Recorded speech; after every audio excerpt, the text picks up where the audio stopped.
Welcome to my channel. My name is Emmie from Emmie Evolving. If this is your first time joining me, thank you for finding me.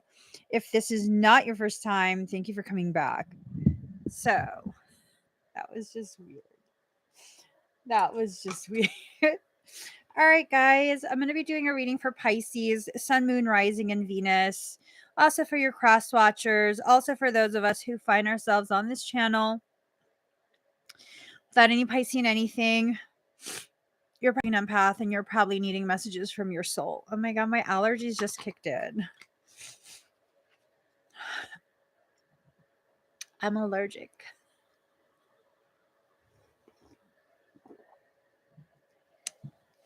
I'm allergic to my own drama. Let me go ahead and pull some cards. I asked what this reading was going to be about. And what I heard was it out of context? Sounds like drama.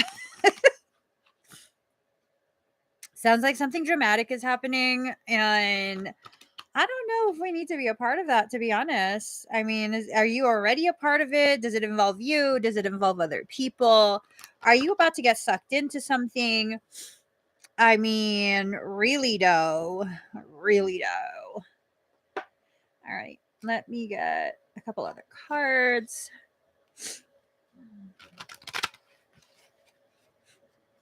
What in the world am I allergic to? It just literally started. Okay.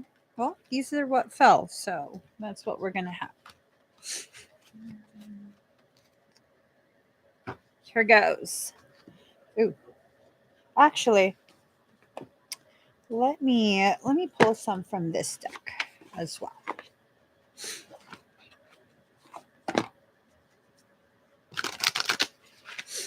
Let's pull a couple here. All right, let's get started. Oh, card number 16, Inner Truths. So there is this need to dive deeper into the truth of exactly who we are and what we're going through. I think there might be a need for us to find out how all of this applies to the decisions that we're about to make and how it comes from the decisions we've just made or recently made. Honestly, I don't get a specific positive, negative feeling. Just because something was taken out of context does not necessarily mean something negative, right? It just doesn't. It doesn't necessarily mean something negative. I can't think of an example of how it would not be negative. I just get this very distinct feeling of not everything is negative. Not everything is a bad thing. Sometimes we need to just continue to exist in the neutrality of the moment and not always make it like a good or bad polarized thing. Ooh, so potential gateway was in reverse. I'm wondering if for some of us there's communication that needs to take place with another person. I don't get a definitive idea of who that other person is or if it's even like an attempt at romance. But we have to stop seeing it as like this is like their entry point. This is how they're going to get into our life and ruin everything and yada yada yada. Really, I've been around toxic people quite a bit throughout my lifetime. And I mean, they don't really have the kind of effect that they have on other people simply because even in their presence, I don't allow them to get away with stuff. I don't allow them to gaslight me. I don't allow them to manipulate, dictate the way my thought process goes. We give people that kind of power. You know what I mean? Like, oftentimes people can say whatever they want to me in front of me about me. I really just don't care. And it's not that, oh, I'm a bad bitch. I don't give a fuck. No, no, no, no, no, no, no. It's this reality of like, that's your opinion. Is it aligned with the reality of who I am, what I am, the way I behave? No? Okay, so have your opinion. Opinions are like assholes. Everyone has at least one, right? Right. Be gentle with yourself. You're going to reach higher levels of dimensional consciousness when you learn to be more gentle with yourself. That includes, attacking yourself for these poor decisions that were made years ago. Years ago. You can't change things that happened in the past, but you can shift the way you receive the remembering of what happened. Okay? You can shift that. And those who are truly powerful within their lives, within themselves, they're able to shift and not let other people's previous behaviors continue to affect them to the degree that it once did. That doesn't mean you have to pretend to not have been affected. That means you have to make a conscious decision to not allow this person who is probably toxic to continue to affect you to that degree, to that depth. Example of this, I had someone who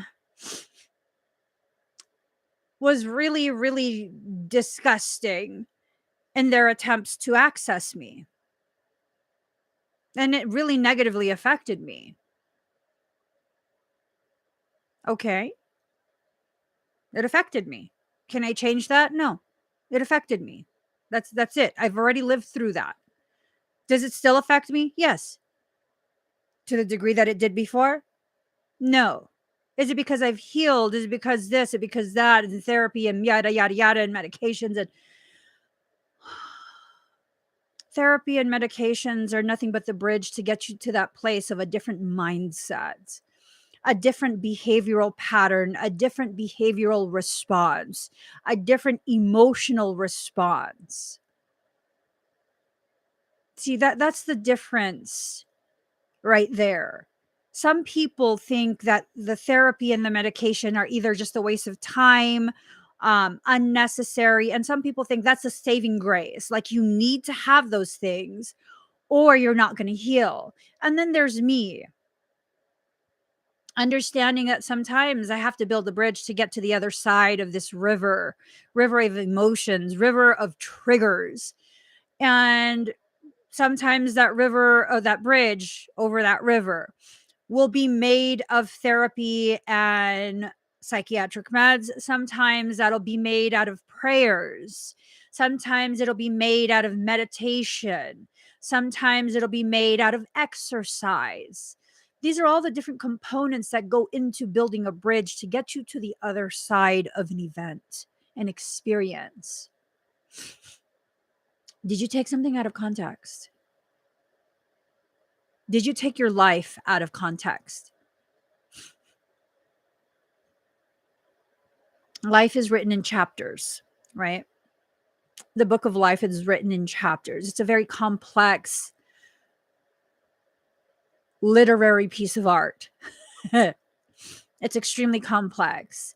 I know my book of life will have some chapters that are pure comedy, some chapters that are just straight up telenovela, some chapters that are just like, wow, inspirational. Other chapters that are just documentary, just documenting different events of my life. Is my book of life simply one thing, one genre? Or is it profound because it's like a weaver, weaving all of this and that together into a beautifully told story? And the story is not for other people's enjoyment. This story that's being weaved is really to help you understand how much you've been through and how much you can get through. The person that I am today was not determined or dictated by the events that I've experienced in my past, distant and recent. The person that I am today is an unfoldment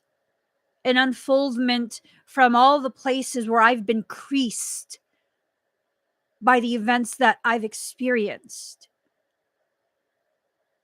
But Emmie, you're creased.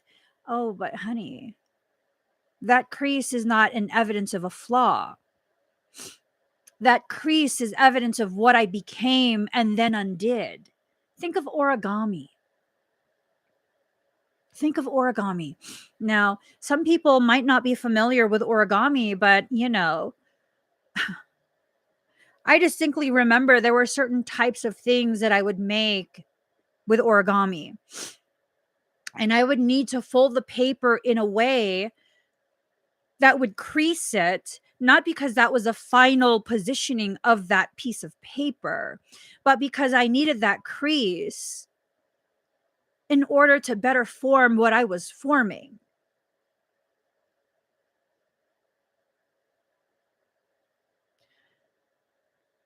Paper that's still completely flat tends to be paper that hasn't been used or hasn't been cherished. Now, some paper, when it's no longer completely flat, when it's tattered on the edges, that's evidence of lack of proper care. Other types of paper, like a well worn book, because you love it. Oh my God. I was at the bookstore the other day and all of these beautiful works that oh my God, they touched a part of me as a child. I remember being a new reader and reading over and over Where the Red Fern Grows. Oh my God, I love that book. Where the Red Fern Grows. All of these different books that I grew up reading over and over and over because it created a world within me that I could retreat to when the world outside of me was not hospitable, was not welcoming to a sensitive soul like I have. And what if your book is that for someone else? What if? What if the books that you've read, whether they be an analogy for the people who are or have been part of your life or literal books, what if they're the very things that are triggering the interest that ends up leading you to where you're supposed to be? I remember I read this book when I was a child. I want to say I was like in middle school. I want to say middle schoolish. It's this saga. It's an entire novel series, right? It's called the Earth Children's Saga. There's quite a few books in it. Each book is like, I don't know, thicker than a Bible. Let's put it that way. And gosh, that work of art was just, oh, it was so thoroughly researched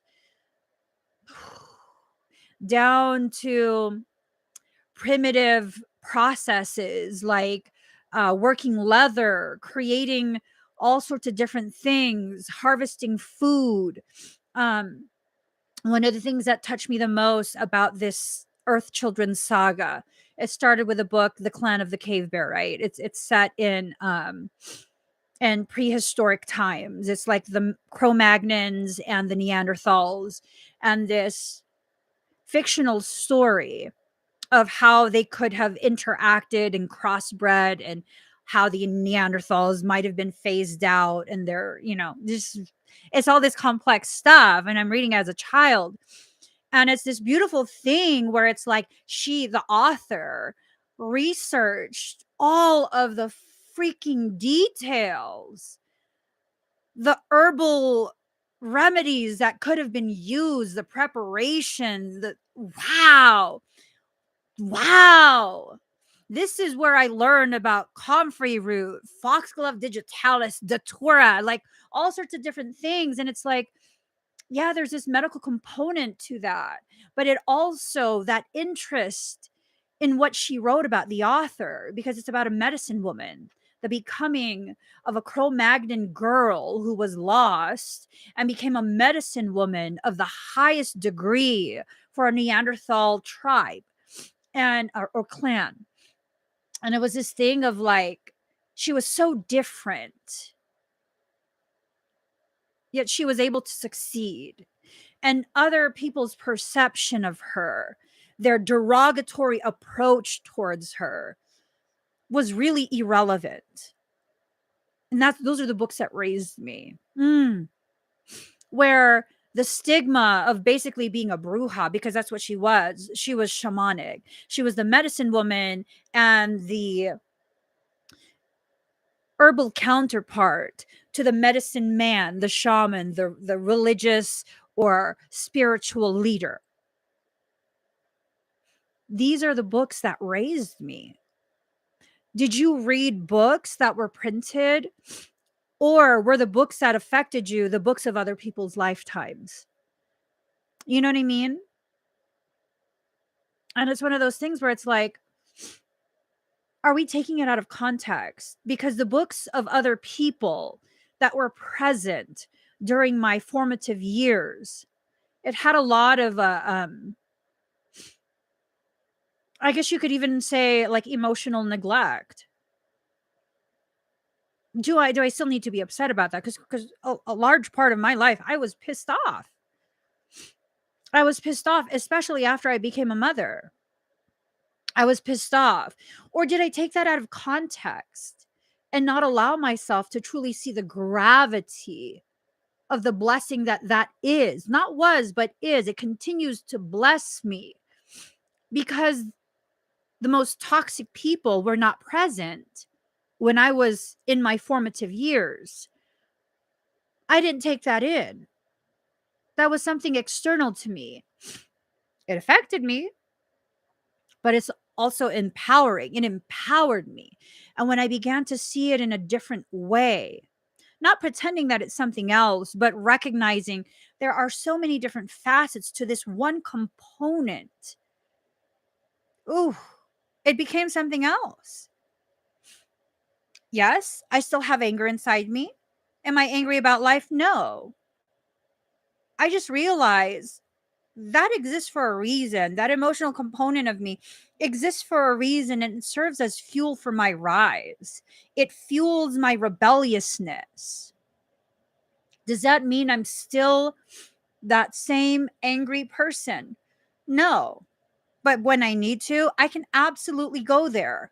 I give myself permission to, because that's the very fuel that will burn the bridges that the toxic people use to invade my sacred space.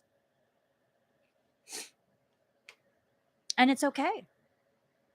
It's definitely okay. It's definitely okay. It's this thing of, you've been conditioned by your earlier life in regards to what you will accept and what you will not accept. Your earlier life conditioned you to this.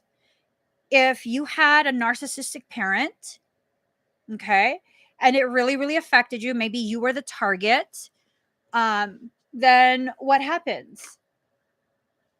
The mate that you look for, it doesn't matter what your gender identity is, the mate that you choose for yourself will either be an amplification of the toxicity or the opposing polarity, because hell, mother effing no. I'm not having none of that in my life. Have you ever considered that? That we can use it to empower ourselves. We could use the things that we've experienced and write little notes in the books. Like you could always tell when a book that comes from me is a book that was loved by me. First, you'll see little sticky tabs. I can't help myself. You'll see little sticky tabs. And when you open it up to the sticky tab, you will then see all my little notes of how it applies to my life, different concepts that I can begin further exploring. What is this, a hair? Okay. Um, questions that I might have, words that pop out, and maybe I need to look deeper into that word because it's going to give me a richer context from which I'm going to approach the acceptance of this spiritual message. Like, we're missing out on so many different components of our actual learning because we think that things have to just be one or two dimensional. They don't even have to remain at three dimensional. You can go into a multidimensional existence, perception, interpretation. You can. It's a really beautiful thing to be able to recognize all these unrecognized components of what you're going through. So, for example, I distinctly remember years ago, there was a client whose friend, who's also a client, got breached. It was a bad breach. It was a really bad breach. And so that friend, I was just like, I can't with you. I can't with you. I can't. No, I'm not willing to. I'm just not willing to. I see your character. No, I'm not willing to. This gonna end badly for me anyways. I'm good. So then that friend breached my client who was still a client. And it was this thing of like, my client's like, what should I do? What should I do? And I'm like, well, you gotta make decisions for yourself, you know? Like, I can't tell you what to do. You have to make decisions for yourself. And they were destroyed by the fact that this was a really good friend of theirs. Like a really, really good friend. Um, was a very important person to them. And I said to the client, so here's the thing. How much love has to exist on a soul level for this person to agree to be the very thing that you are going to villainize and reject in order to propel you towards this greater, more profound, more in-depth understanding of yourself and your soul? Because my client was pissed off. She was really, really pissed off. She felt very betrayed that this person, allowed themselves. I'm like, who allows themselves to get breached? Please. Um, and that's the thing. Like these people who you feel are like, oh, why are they so horrible? Why can't they be good people? They hurt me. Can you begin to grasp how much love needs to exist on a soul level to agree, like, hey, I'll go into this life with you. You're going to hate me. And I can't tell you, like, no, we agreed to this so that you could learn blah, blah, blah. Like, I really, really love you. And I know after I help you to learn this, because of the way I'm helping you to learn this, you are so going to hate me for the rest of this life. And I will never have you in my life again. But that's okay because, like, I really, really love you. And I'm willing to forego the rest of the human life with you. Just so at the end of it, when we're both just souls again, we could totally talk about it. And I would have helped you to learn something that no one else could have helped you to learn. That's like profound. That's a type of love. Wow. Wow. That's profound. That's seriously profound. So let's take it to a more personal level. The whole twin thing, right? What type of love has to exist between myself and my counterpart? Not romantic love. I'm talking about omni love, the most potent, powerful, purest type of love, right? What type of love has to exist for them to agree, like, hey, I'm going to actually find you in this lifetime and I am going to seem like I'm disrupting your life and you're probably going to get mad at me. You're probably gonna get mad at me. I know you're feisty AF in every single lifetime. So you're probably gonna hate me for that whole life. And oh my God, but here's the thing. It's gonna push you into the realm that you belong in. It's gonna be the very catalyst that pushes you into the purpose you were made for in this life. And I'm never gonna be a part of your life. You're just gonna know I exist. And you're gonna be mad at me for a long time. It's okay though. It's okay. Whatever it takes to support you in this lifetime, like, let's do it. Let's do it. We'll talk after this life is done. And like we'll totally laugh about how mad you were and how obnoxious it was just obnoxious. But I'm gonna let you be that mad. I'm going to trigger you in ways no one else can trigger you just by knowing I exist. So, are you ready? I mean, what kind of love is that?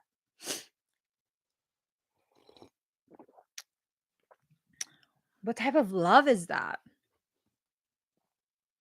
It's a profound, profound type of love. It's super profound. Super profound. The relationship with my husband, it's this thing of like, I distinctly remember so many lifetimes where he and I have tried to have the life we have together now. So many lifetimes. And then it became this thing of like, maybe on a soul level, his soul said to mine, this is a lifetime I'm not letting go. This is a lifetime. This is it. We're really going to have what we wanted in this lifetime. And no matter what happens, I'm going to be right there beside you. No matter what happens, I'm not letting go. No one's going to take me away from you. How profound is that? How profound is that? And we don't have these types of relationships with everyone. We want to, but then if we have that with everyone and it was so easy, it would lose its gravity. It would lose that special something, that depth. If everyone can reach that depth, what is so special about it? What is so special about it? Once upon a time, humanity could not possibly predict when an eclipse would happen, solar or lunar. They just couldn't. They couldn't predict when rain would come. They couldn't predict this. They couldn't predict that, right? So all of those things were just profound. They were godly. And now we have the Weather Channel. It's like, oh God, it's going to rain. It's so inconvenient. Oh, yeah. Oh my God, we're going to have another eclipse. Yep. December 4th. Then we just have one. Eclipse season. For those of us who are returning back to that simplicity, it's something so sacred and profound again. But for the large portion of society, it's like, it's just a lunar event. Get over it. We have X amount every year. Is no big deal. Oh my God, there you go about Mercury. Is no big deal. It's just a planet in its orbit. Like, what are you tripping off of? Because we're no longer taking things in the context that they once were in. And that includes the people who are no longer seeing basic lunar events as, basic lunar events. We have to shift within our lives. If your perception is not helping you to come to better terms with the life that you've lived. I watched this video. I don't know. Sometimes electronics are used by my spiritual team to kind of get me to progress in my thought patterns, right? I distinctly remember years ago, the earlier portion of when I was live streaming, someone commented, "That's interesting." And then they never commented again. And I distinctly remember one of my really good friends was like, "Oh my God, did you see Elon Musk was on your live stream?" And I'm like, "That's probably a troll." Yeah. No, that's probably a troll. That was years ago. And then I've just never been interested in Elon Musk. I'm just not interested. Like, something is just, I don't know. Your energy, it's not human. It's not human. It's just not. His energy's not human. And I don't know anything about him.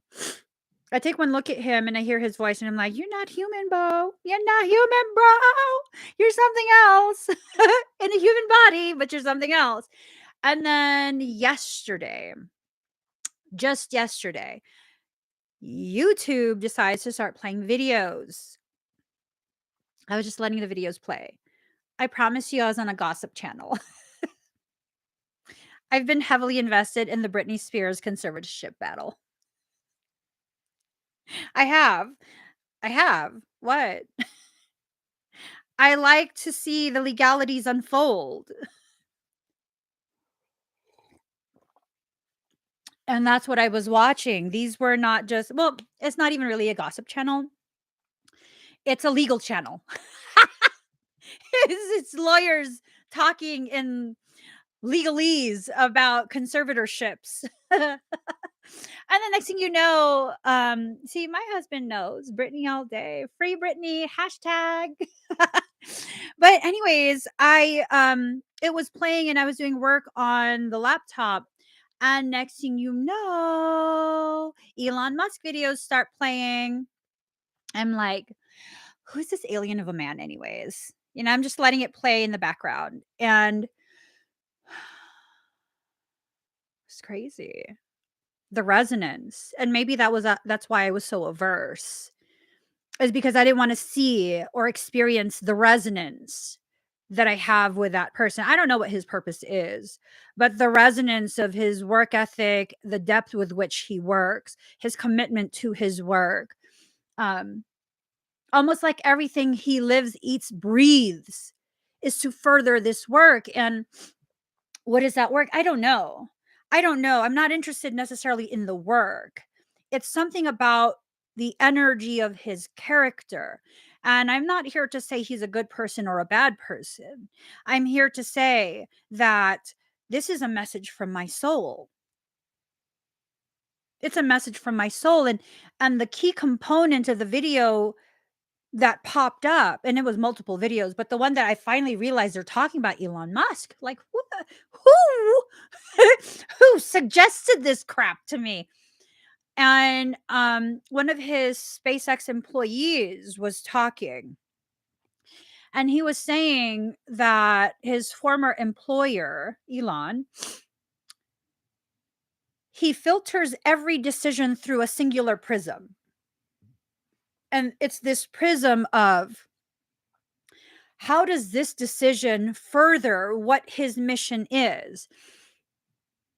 I don't remember what his mission is. I think something about Mars, something about something, yada, yada, yada. How does each decision further this end goal?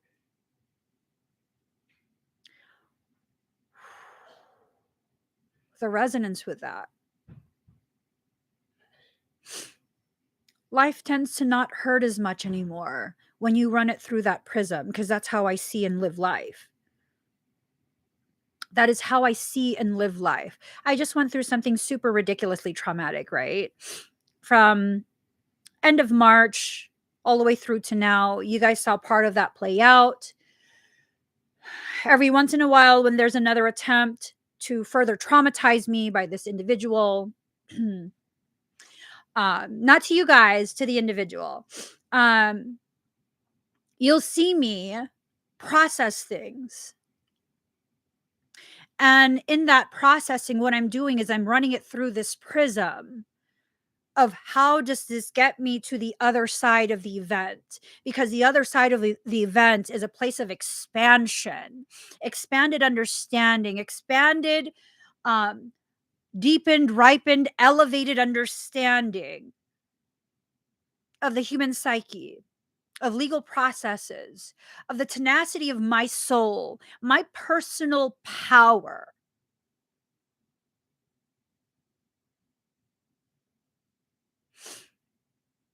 When I entered into that situation, my intuition was already telling me. My intuition was already telling me. I distinctly remember. I distinctly remember having this thought of, this is going to be so fucked up. And I laughed.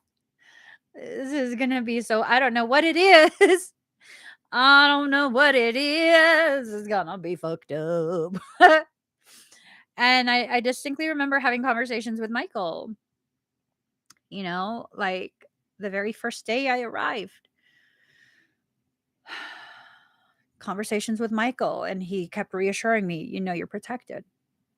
You're protected.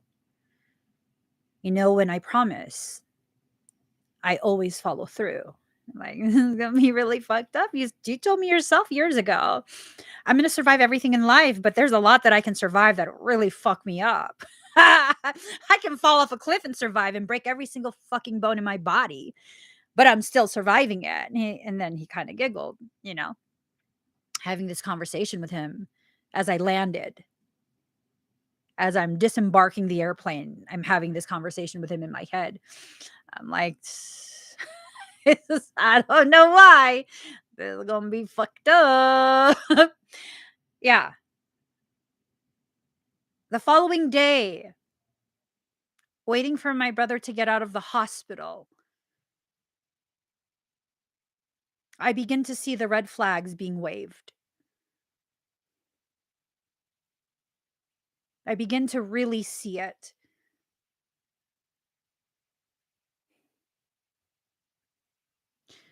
When I got that phone call at 7 in the morning, when I got that text message, 7 in the morning, I didn't respond. I closed my eyes and I said, Michael, I swear to God, you better follow through on that protection. I swear to God, this better not be some bait and switch type thing. Like, I better do more than survive this. Whatever this is going to be, I better do more than just survive this. You need to reassure me. You need to reassure me. I don't know. I don't know how this is going to play out, but I don't feel good about this. And I don't know if it's just me not trusting the world. I don't know if it's me taking out of context this type of unhealthy interest in me. I don't know if I'm even seeing this accurately. I saw a video yesterday on TikTok. This girl was doing one of the trend videos, like, na, na, na, na, na. That one, right? And she writes, someone tried to, basically give her a C-section at home without her permission. This was a friend that she was alone with. And, I guess it was a huge story, which, I mean, I don't know how it couldn't be a huge story. So obviously, immediately, I go to the comments. Like, what the hell? What? Yeah. And there's this comment of, I can't believe Dr. Phil shamed you, victim shamed you. The response to that was she shared a clip of her, the episode where she's on Dr. Phil's show. I thought he's not even a doctor. Why is it still called Dr. Phil? If he's not licensed and he's not a doctor. And so that needs to be corrected. Okay. But so I go on there and I'm like, is this guy fucking serious? He has an entire like graphic on the screen that lists all these reasons that she already should not have been alone with this woman, right? She felt awkward. She this, she that, she questioned. And he's going through this list and he's like, so why did you allow yourself to be home alone with her if you already knew? And I'm over here like, fuck you, Phil. Fuck you. Because you know what happens when you already know and you act on that knowing without the evidence, the proof? People say you're paranoid and fucking crazy. That's what they do. That's what they do. So, a specific individual who had access to one of the places where I was living, I kept being shown scenes of him SAing me and then murdering me repeatedly for months. Repeatedly for months.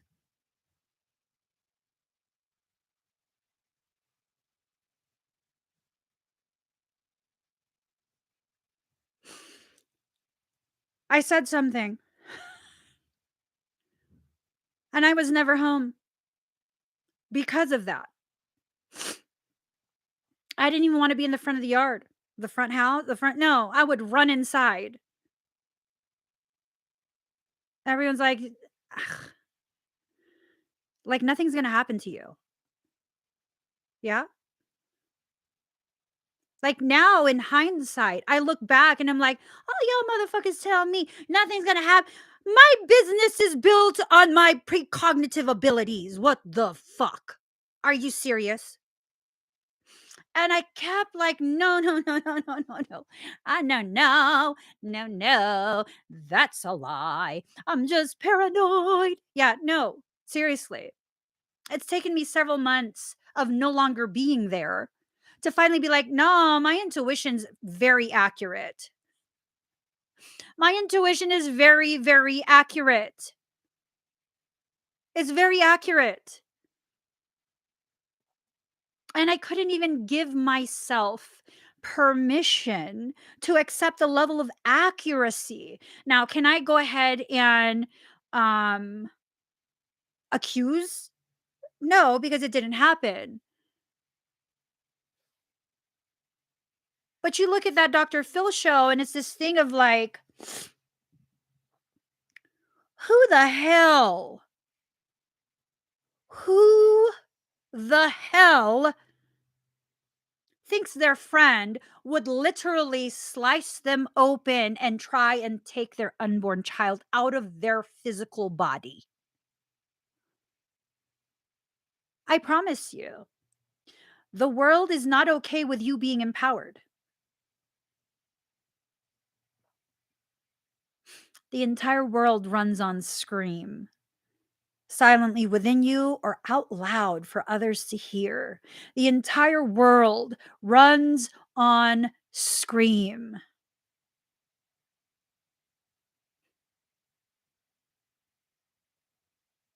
It runs on scream. You know what really, like, solidified this was right. I needed to leave. This was right. I literally needed to leave. I needed to stand my ground, be legally aggressive, maintain my space. I did not take that out of context. I did not take that out of context because I allowed myself to have a normal, natural reaction and choose to leave because people were like, just, you know, it's only been a few months. Like, you can't just do that. You can't just like pick up and leave. Oh, you want to fucking bet?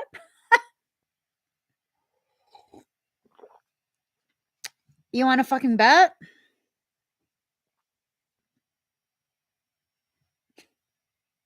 I'm good. I'm good because I make sure I'm good. Like I said, society won't be okay with you listening to your intuition. Society won't be okay with you taking into context what is happening around you.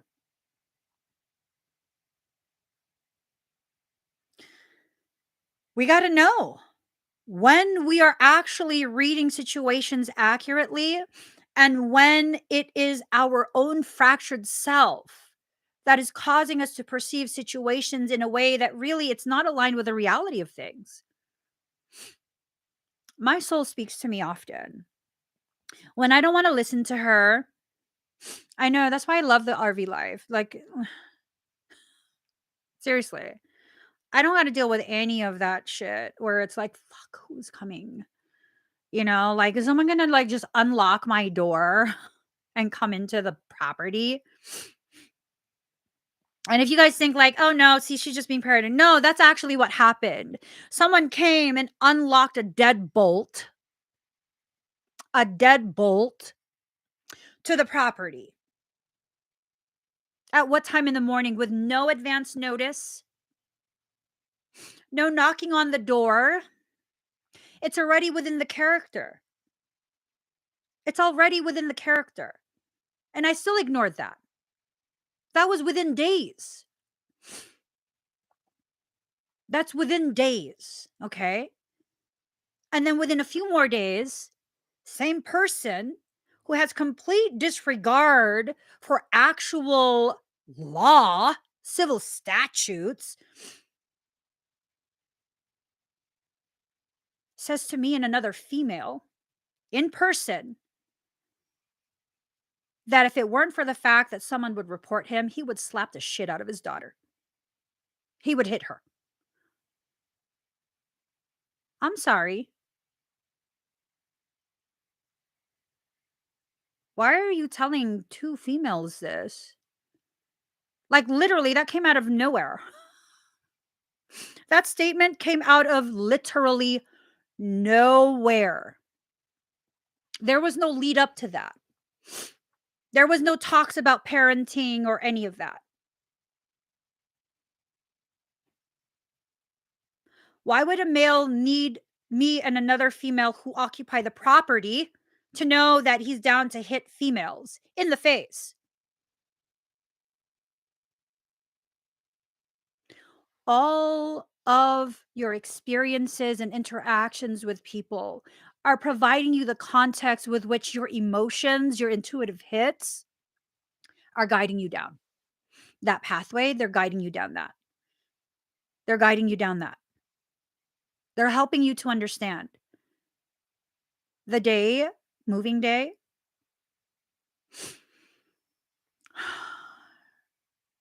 I came across some video. I came across a video of this girl sharing her experience. She talks about how she was moving into her own place by herself for the first time in her life. So her dad was helping her to move in on moving day. And she arrives at her new property. It's an apartment.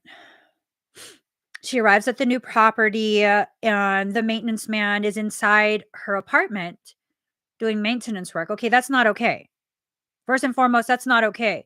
That should have been completed before the day of move-in. You've known before the actual move-in date when I'm moving in. You should have completed that before I moved in. There should be no one in the property. And she said she felt weird. She felt weird around this maintenance man. Very uncomfortable. Very, very uncomfortable.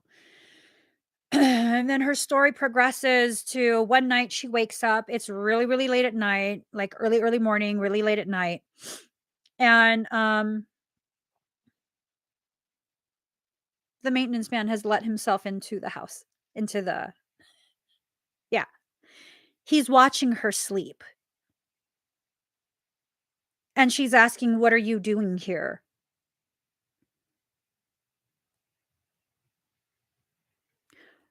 Her video is her story about how she survived an attempted murder.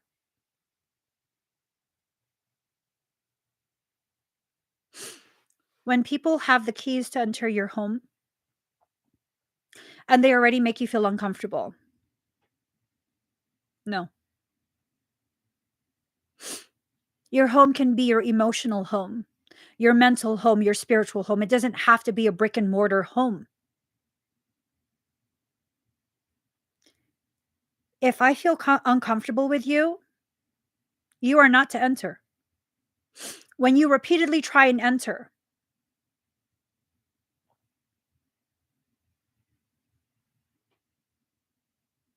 that's no good. That is no good. Nope. Nope. Nope. Accept people's communications and behaviors and your experiences with them as you interact with them. Accept it at face value.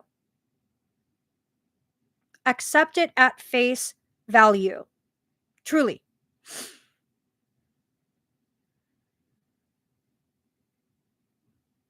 Like, accept it at face value. Part of my experiences that give context to the precog knowing that I was being given by my soul. Why the F is this person so fixated on entering the property? Looking for any reason. Exploiting real estate law.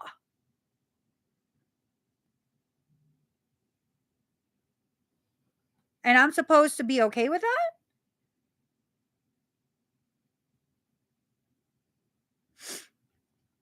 I'm supposed to be okay with that? For real?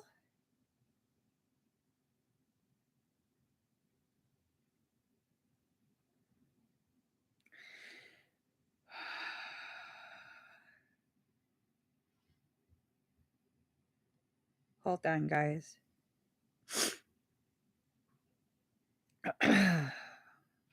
You don't have to be okay with things that don't feel comfortable to you.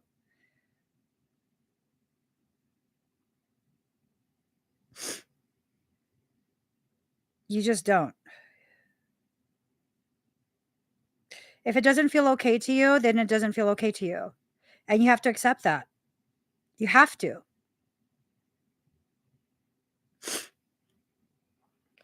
You have to.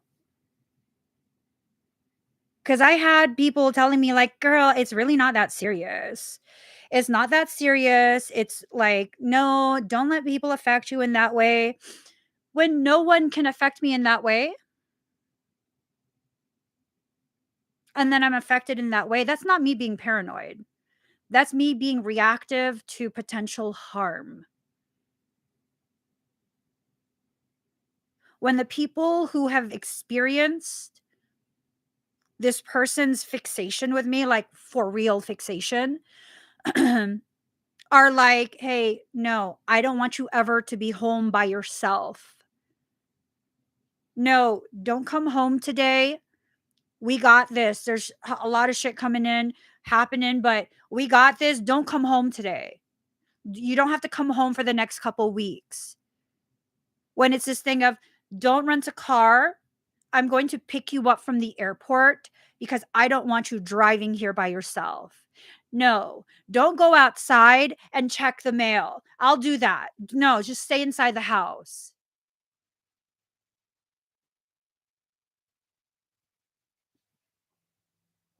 And these are people who know me,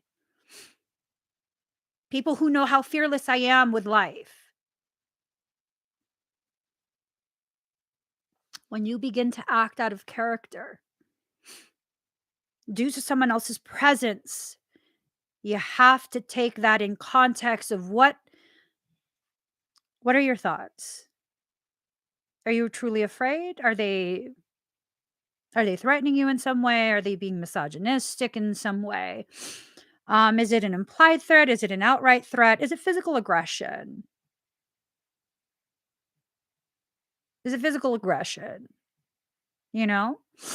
Um, is it because you don't want access to you and now they're basically harassing and threatening the people who are standing in the way of them accessing you? You have to listen to things. You have to listen to the way you feel. You have to listen to all of that.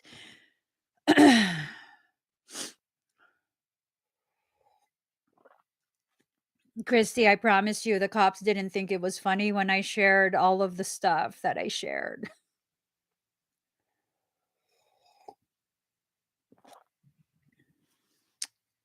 Yeah, they didn't think it was very funny. They didn't brush it off either. They were like, "What? What? Yeah. Yeah, yeah. That's what I said too." Mhm. They didn't take it as a joke. They literally did not take it as a joke, and it was definitely investigated. Yep. Luckily, I had already left. I had already left, and it was just something where it's like, well, you're no longer at the property, so, horribly hurt, unhealed people are dangerous.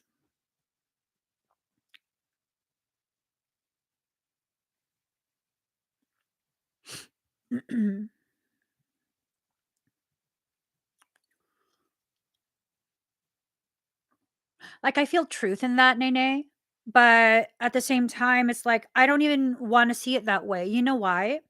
Because it in some way, the feel that I get, it gives some sort of almost like passive permission. that they're the way they are. I don't care if you're horribly hurt or unhealed. Act right. That's my approach to life at this point. I don't care what's happened to you in your history. Act right. Even if you're well balanced, if I don't want you in my life, you're not going to be in my life, and I don't care how you feel about it. And it's almost this thing of like, oh my God, but you're a public figure. Like, you need to love on your followers. Y'all are my followers. That's the thing. I'm not interested in celebrity. You're either going to be drawn to me or you're not. Attitude and all.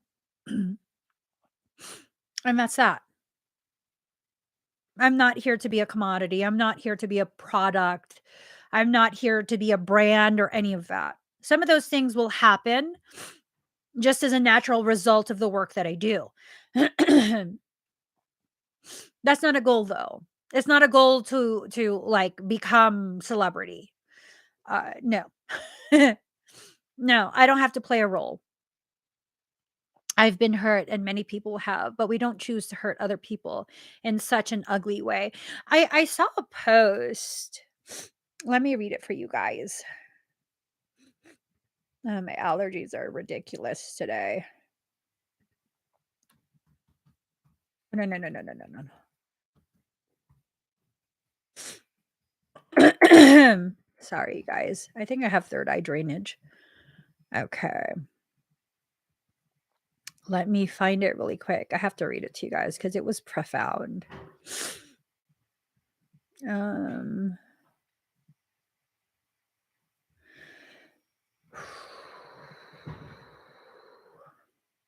Here. This was profound. Do hurt people hurt people? Do hurt people help people? There are some people who get hurt by people, and these people go on to hurt people because hurt people hurt people. There are some people who get hurt by people, and the last thing these people want to do is to hurt people. In fact, possibly even in the midst of hurting, these hurt people want to help people. They know what it feels like, and their compassion and empathy make them not want to do unto others as others have done unto them. Most likely, if we have lived on this earth long enough to encounter other people who have encountered other people, we too have been hurt by people. What kind of people are we, though? Are we the type of people who hurt people? Because, after all, hurt people hurt people. Or are we the kind of people who know how it feels to be hurt and do not want to inflict this upon anyone without just cause? Even if we do not especially feel the urge to help people, and that's okay too. Are we at least a type of people who refrain from hurting people without just cause? That was a profound, profound post that I came across. Profound. I've never wanted to hurt people, even in the midst of someone hurting me, even in the midst of people forming groups to I think I experienced things so far in advance of other people. They tried to cancel me in 2017.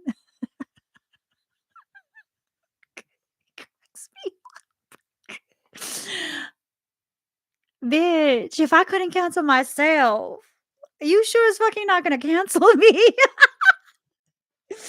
Yeah, and in the midst of all of these things that were being done to malign me, to destroy my business, to really just drag me through mud. I'm over here still just working and giving everything away and looking for more people to help online, in real life, just looking for more people to help. Because really, you and your toxicity is none of my fucking business. It's none of my business. And yeah, back then, that was really not in the context that it needed to be in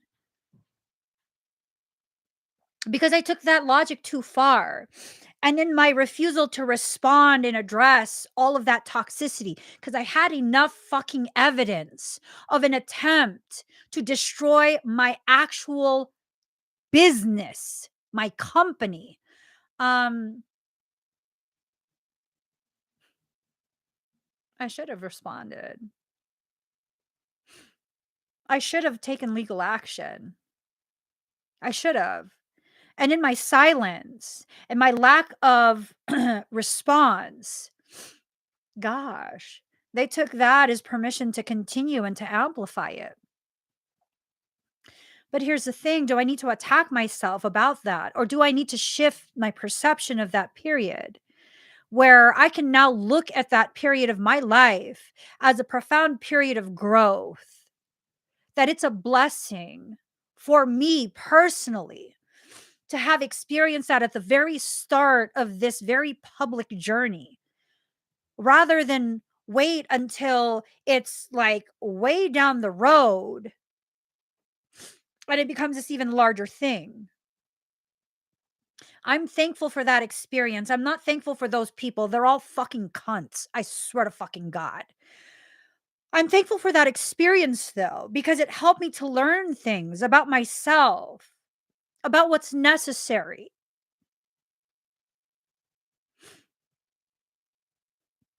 Now, after that, I will fucking crush you if you try that shit with me. LOL smiley face. Yeah, no, I'll fucking crush you. That's that. I don't need you to apologize. I don't know. I'm going for your entire fucking existence. LOL smiley face.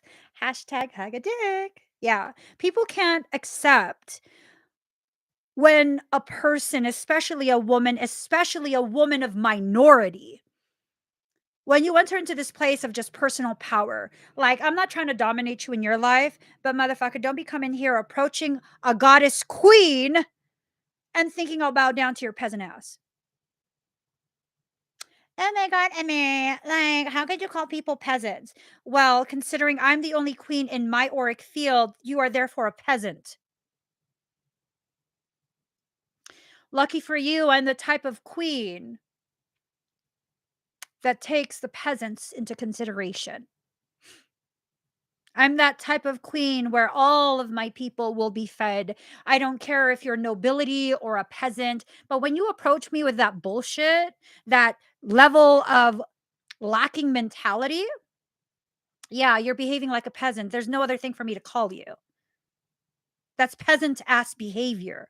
So, by technicality, you're a fucking peasant. When you approach me in that way, you're a fucking peasant. When you approach me as an equal and have no desire to hurt or harm me, I see you as a neighboring nobility. Hello, fellow queen. Hello, fellow king. How is your kingdom today? You see how that works? You see how that works? And people who have a problem with you recognizing that when they approach you as a peasant, you treat them as such, has nothing to do with money because I'm not rich. Okay? I'm not rich. Has everything to do with the way you carry yourself. It has everything to do with the way you carry yourself. And I will not allow someone to convince me to mirror their peasantry. I don't fucking think so. I don't fucking think so. You know what my brother said to me yesterday? I don't know what I was going off on FaceTime. I don't think I was even angry. I don't know if I was complaining. I don't know what we were talking about, but I was going off on FaceTime. And he goes, "Oh, queen." Hold up, queen. I was cracking up. Like, you've been watching too much TikTok. He's like, "Hold up, queen. Hold up. Pause, queen. Straighten your crown a little bit. Straighten your crown." I was like, he goes, "There you go, queen." I said, "I gotta go." Whatever the fuck you watched today that's making you talk like this, I gotta go. I can't do this with you. Yeah. Yeah. But it's nice to know that you recognize your sister is a queen. only in my auric field, only in my life. Okay, just in my life. I don't need to dominate other people. That's a sign of someone truly powerful. That's the sign of someone truly powerful, someone who doesn't have any desire to be followed, to be worshiped, to dominate others.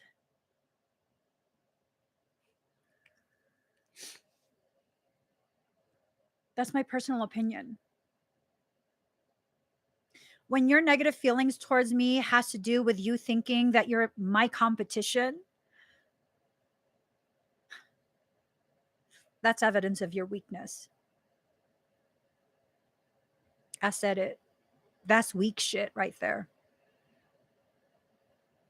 I have no competition, not even myself. I simply exist. I exist and I flow within the middle ground of my opposing polarities. For me, life's not a competition. Literally not even with myself. I'm not even competing with my fucking avoidance. I'm not competing with my what's it called? When you why is the word eluding me? When you put things off and you put things off and you put things off.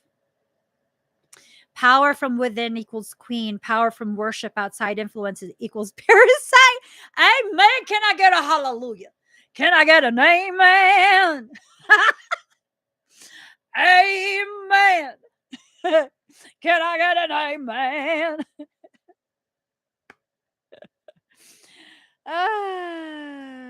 Why do I keep thinking dyslexia? What the fuck? It's not dyslexia. It's not discrimination. Can y'all help me? It's the word that's used. Procrastination. Because a P is a D in some weird way. It's procrastination. If y'all don't understand what I'm talking about, a P is a D in some weird way.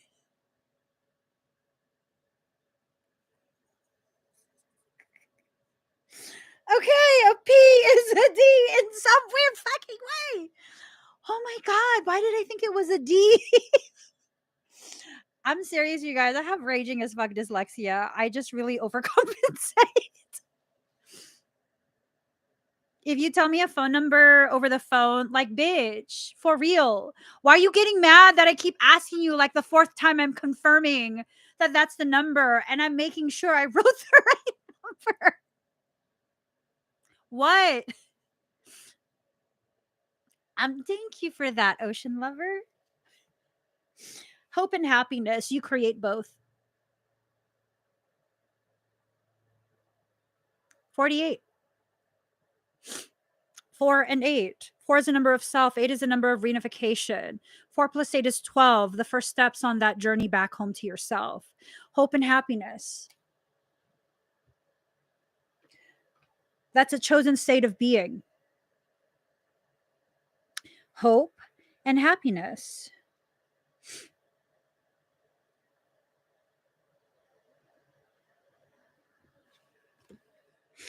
Card number 45, empowerment. When you change the self, you become empowered if you are not living in an empowered way. 4 is the number of self, and 5 is the number of change. When you change the self to allow yourself to become empowered, the combination of 4 plus 5 is 9. 9 being the number of that highest divinity. Allow yourself to change. These people who think lack of change, like, if you're going to be devoutly committed to your lack of flexibility. Sometimes I feel like I developed this genetic thing that I have going on that affects elasticity within my body as a reminder to always remain flexible. Lick, lick, lick, lick, lick. Right? But here's the thing. See this? Yeah. No. Yeah.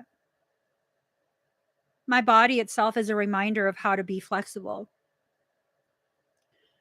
remaining always flexible, but understanding that sometimes that flexibility can be hurtful and harmful, knowing the limitations with which you need to operate within, operating within the context of your life. Like, I don't feel pain until it's actually dislocated. I could actually do it further, but I'm pretty sure I'll dislocate it before I can feel that it's about to dislocate. Yeah, that they say that that's one of the indications. And if you have yeah, people always make fun of me like, oh my god, your body's too stretched out for your frame, you need a new skin suit. Like, fuck you, I have Ehlers-Danlos, what's wrong with you? Just be glad I'm not dying. Stop being such a dick. I'm just saying. People criticize me like my skin doesn't retract, asshole. I still look younger than my age, so leave me the fuck alone. Just because my skin looks too loose for my hands, I still slap you with that shit. I'm just saying.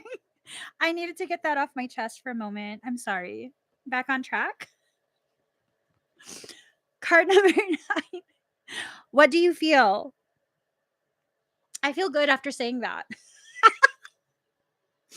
I feel good after saying that because usually when people make fun of me for my skin being looking too loose for my hands because like it looks like the skin is loose. Excuse me. I don't say anything. I'm just like, yeah. What do you want me to do?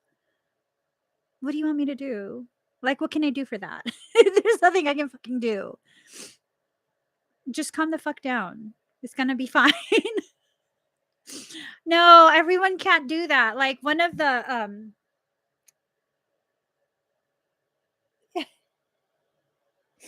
that's like hypermobility of the joints. Like when I hyperextend all my joints naturally. I don't know. Let me just stop. Card number 25. Release a dark wound, let love live. Let go of all the ways in which people have disappointed you. Fuck it. It's already done. It's already done. Let it go. Let it go. If you had this expectation and the expectation didn't play out, create new expectations for yourself with new people. Just let it go. Let them go. Let it go. Let it go. I mean, what other option do you have? The event has passed. You've already been disappointed. What else did you want to do? Did you think that continuing to fixate on the disappointment is going to change the disappointment? Because when you continue to fixate on what disappointed you, your sense of disappointment becomes amplified. It becomes amplified. So there's no point. And here's the thing. You can only disappoint me so many times before I no longer want to be around you. You're not going to continue to be allowed to disappoint me time and time and time again.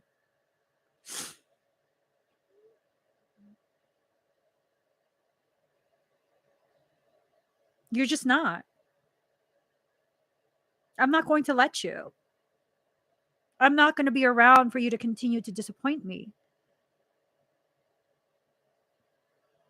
Some people might say like, oh, well, Emmie, weren't you the one that was saying your disappointment comes from the misalignment between the reality of the circumstance and your expectation of it? Yeah, but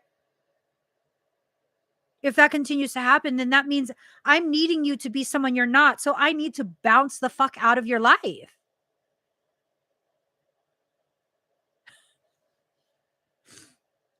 Disappointment is telling you something.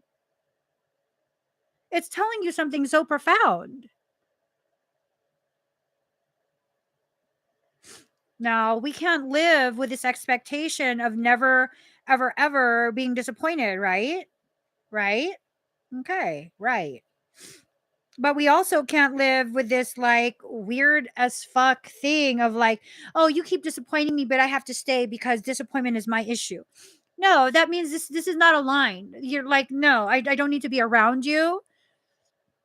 I need to find the people, or not even find, but allow myself to be open to the people who are aligned with my expectations of others to enter into my life.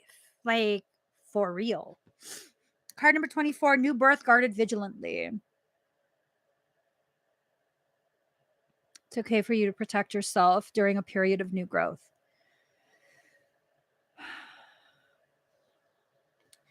Spiritual people will try and tell you that when you grow, you're more powerful, but the stability that comes with that power is not present when you first grow.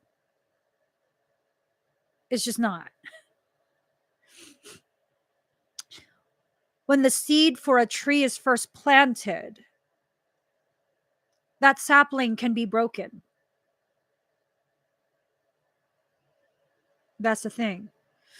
What I'm learning with a bonsai, yeah, I have a bonsai nursery now. I took all of the cuttings from my other bonsai and I'm propagating them. Anywho, when you first get a bonsai, it has to be a young one because an older one, you're going to snap that trunk if you try and bend it.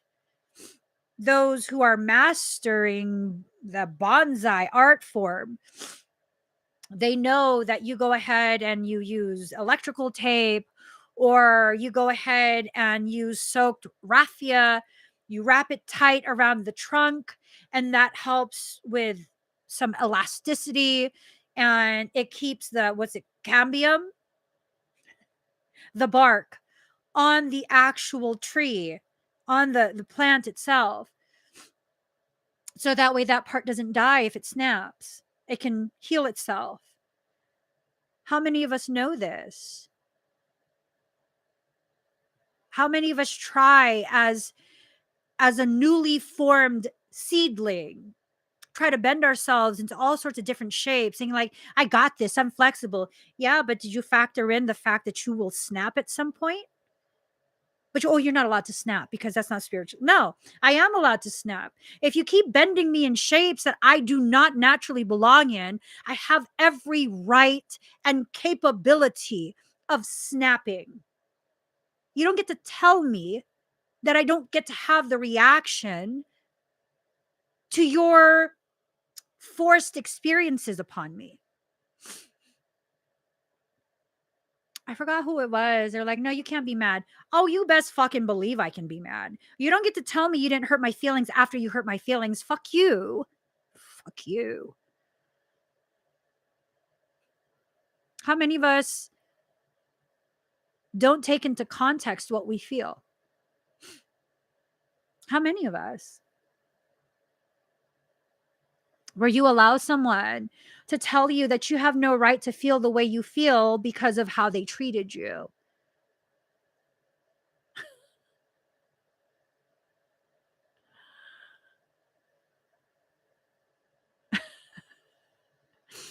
Where you have to deny the reality of what you experienced yourself. That's called gaslighting. Yeah, it's called gaslighting. You don't get to tell me how I experienced something when I'm the one that experienced it. There was this thing of like, someone had like been really, really hurtful and harmful to their wife. And then the wife took it seriously and kind of made known to a few others of what the husband said and did. And then the husband says, you're embellishing. You fucking dick. There's no embellishment there. You said what you said. You said what you said. That's not embellishment. Oh my God, let me not get on that topic. Let me not. Too many of us forget that we come from a legacy of light. We have the ability to overcome any darkness this world will bring to you. And sometimes we have to remind ourselves darkness is brought to us so that we can transmute it. For some of us, that's part of our purpose, that transmutation. Okay. Yep. And they hurt you. And when you cry, they hug you and say, cry it out. You'll feel better.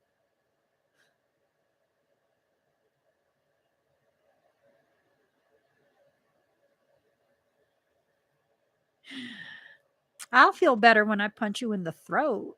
I'm not a violent person. I just sound violent. Luckily, I have so much impulse control. I'm not actually violent. I just sound like it. You're not actually surrounded by darkness, it's just oozing from you. Someone's presence in your life is triggering the release of toxicity from within you. Be careful of not recognizing when you're projecting onto others that internal toxicity. It doesn't mean you're a bad person. Sometimes it's a trauma response. I'm not trying to make excuses for you either.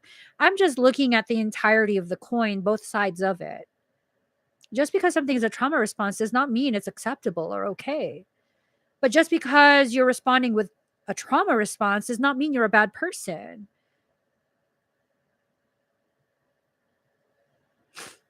Being able to see that you're a traumatized person is not the same as you saying you're a bad person. It's just an acknowledgement that you've been through quite a bit in life and it's affected you very negatively. And when you can be honest to that degree, you can begin the actual process of truly healing yourself. I'm a traumatized person. Doesn't make me less.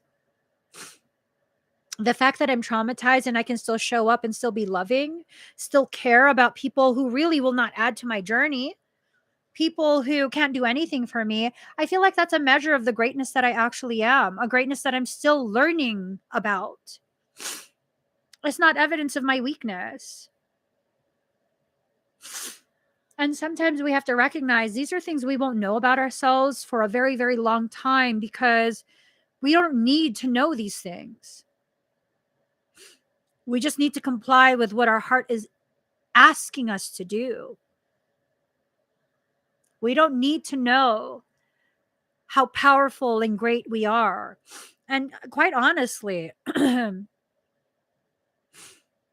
I make statements that I'm powerful, that's my soul telling me to make this statement. Do I 100% believe it? Not always. Do I always feel it? Usually not.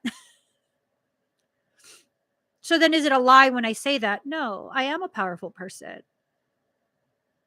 I just am still in a place where I don't always live, think, or act like I'm powerful. That's okay. I'm in my process. I'm in my process. It's not out of context for me to make the statement that I'm powerful because I am.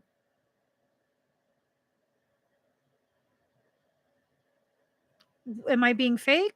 Because that's not at the forefront of my thoughts every day of how powerful I am? No. The truly powerful are not quantifying their power, they're living it.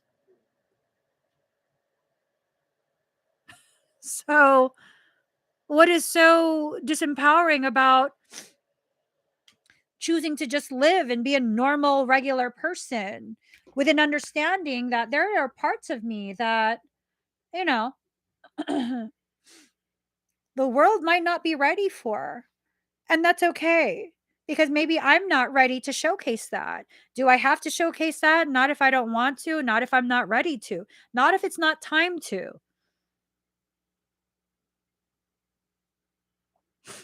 There's nothing powerful about consistently putting on display how powerful you are. That's insecurity. I'm not insecure. I have insecurities, but I'm not insecure. My insecurities have nothing to do with my power, have nothing to do with any type of perceived beauty. Like none of that. My insecurities have more to do with, am I truly living my purpose? Am I living to the highest expression of my truth? Will this decision take me that much closer to fulfilling more of my purpose? Is this decision hurting my growth? Is it causing my growth to go much slower?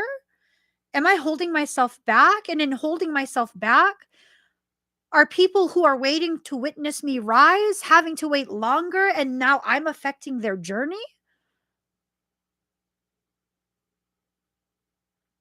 Those are my insecurities. I don't care what size I am as long as it's healthy, as long as my clothes fit. Yeah, no, I have no goal of having a flat stomach. I'm a fucking mother, please. Yeah, no, I didn't have a flat stomach as a teen and I was skinny as fuck. Okay, please. That's not my goal. My body was designed to be a mother's body. I will always have, and I've always had, this pad of fat at the very bottom of my belly. That's always going to be there. I don't give a shit what other people's bellies look like. Oh my God, I did see this video. It was so hot. I don't know. I might be bi. this girl, this girl was training. She was doing her daily training to be, I don't know what it's called. It's not a javelin thrower. I think pole vault. Pole vault. Like, damn, boo. Do it some more. I gotta show you guys. It's so fucking hot. I was just like, I want to be a pole vaulter. I don't know.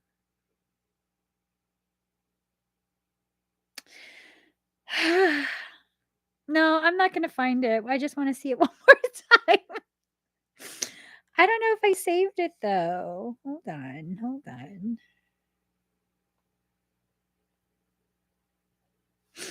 I think I saved it, but no, I didn't. I didn't because I was like, don't be a perv. Don't be saving that kind of shit. But like, I didn't realize how strong pole vaulters have to be. Um Let me stop. Yeah, see, girl, I don't got children and I don't have a flat stomach. It's fine. Society teaches us all sorts of stupid shit about what's acceptable, what's the norm, what's the goals. Like, I don't give a shit what you think. When I used to be a lot heavier, um, I don't know why people thought this was a compliment.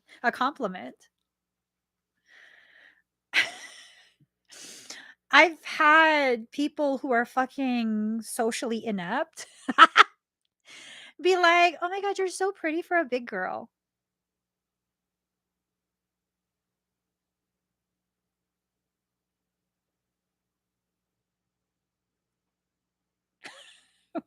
What?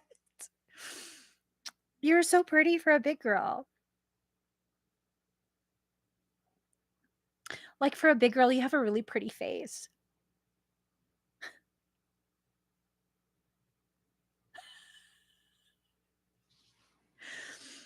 Do you have Asperger's?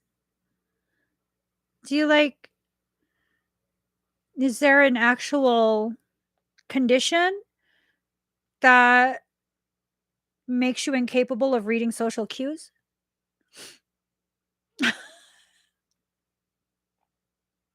I'm not trying to, like, make fun of people with Asperger's. I believe I have Asperger's.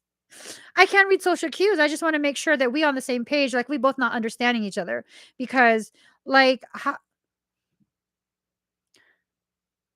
the fuck did you just say? You have a really pretty face for a big girl.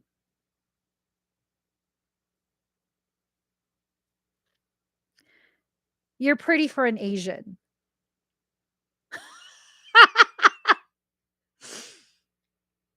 What? Have y'all heard that before? You're pretty for an Asian.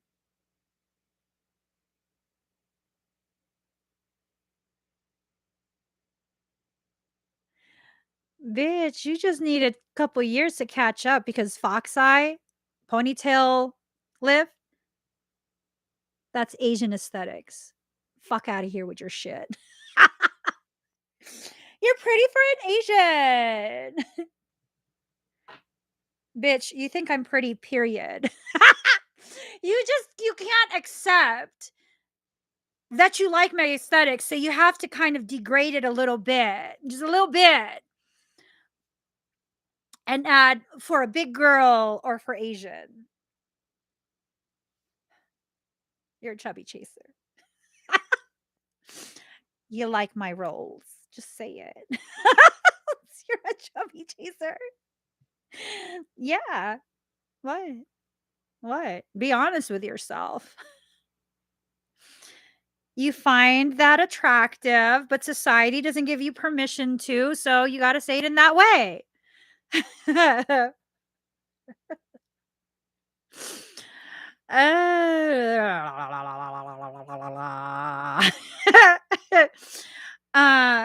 Mm,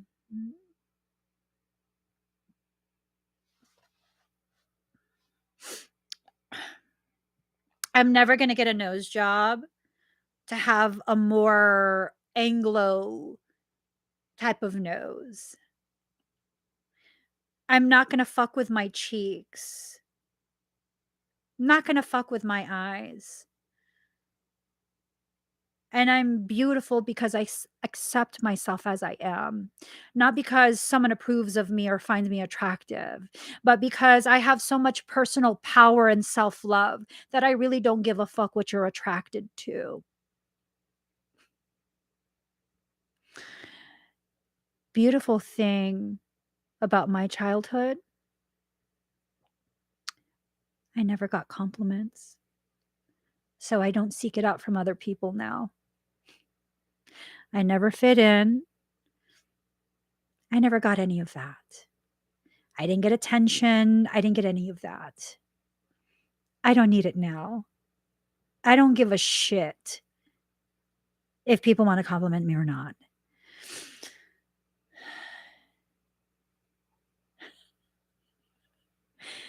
Oh my God.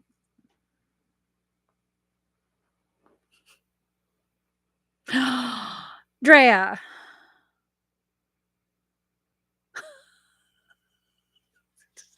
I just want to slap people now. Ah, oh, Drea. Girl, hold me back. Hold me back. It only takes one arm because I'm not that big. Hold me the fuck back. People like that, let me tell you.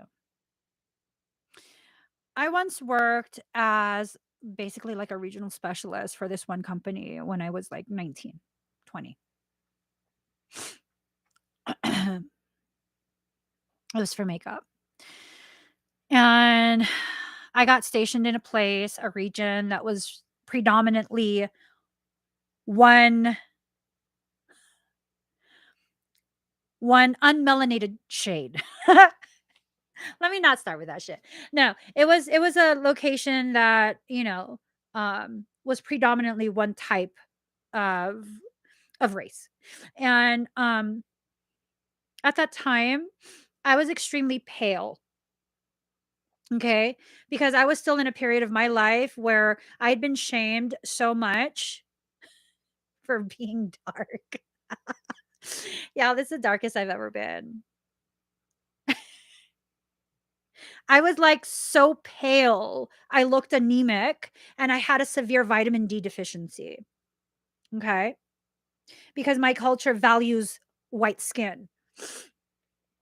And I remember being excessively pale and my eyes, I had contacts on and they're gray contacts.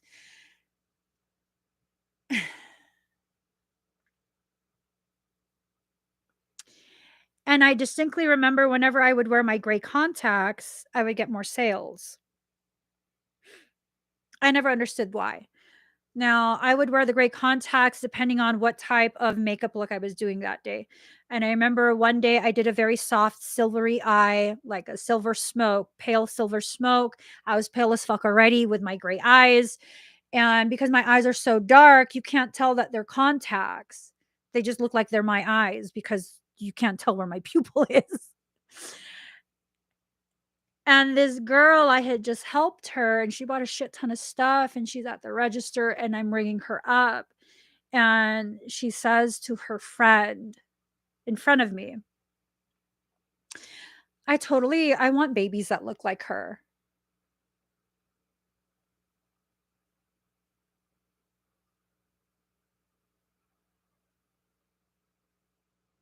The fuck did you just say? She's like, what are you mixed with? You're like half black and something.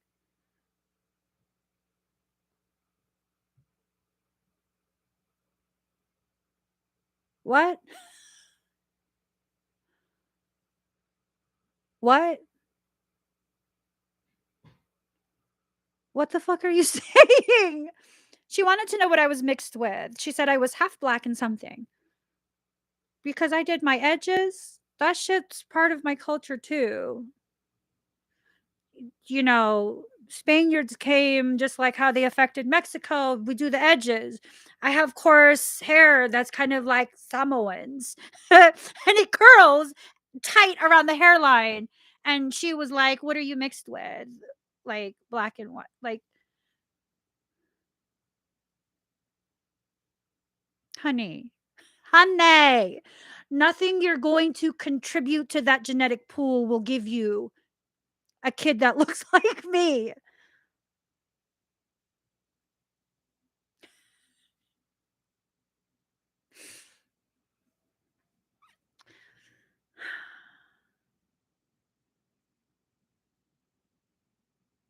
I'm done with humans today. That triggered the fucking shit out of me. Sorry, Trey. That just triggered the absolute shit out of me. Do you know how long I have been fetishized?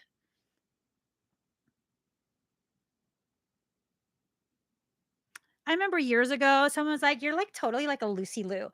Bitch, she's a completely different ethnicity. We look nothing alike. Lucy Lou?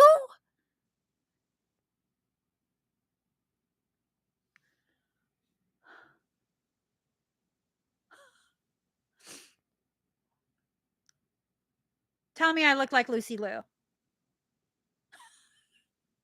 Y'all know who Lucy Lou is? Let me show you a motherfucking picture. Okay. Let me just fucking show you a motherfucking picture.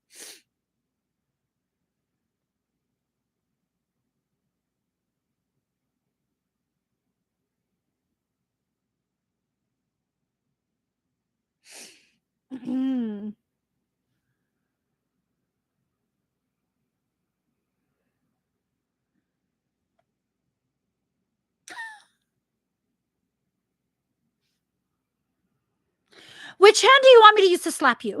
I'm just saying. And then that other person, I don't know if it was here on, I think it was on YouTube. She said, "Ooh, I totally remind her of little Mimi."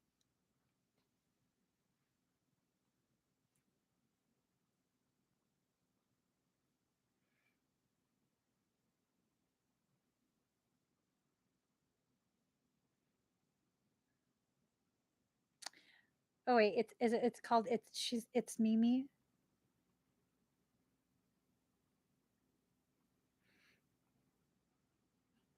Oh, lovely Mimi.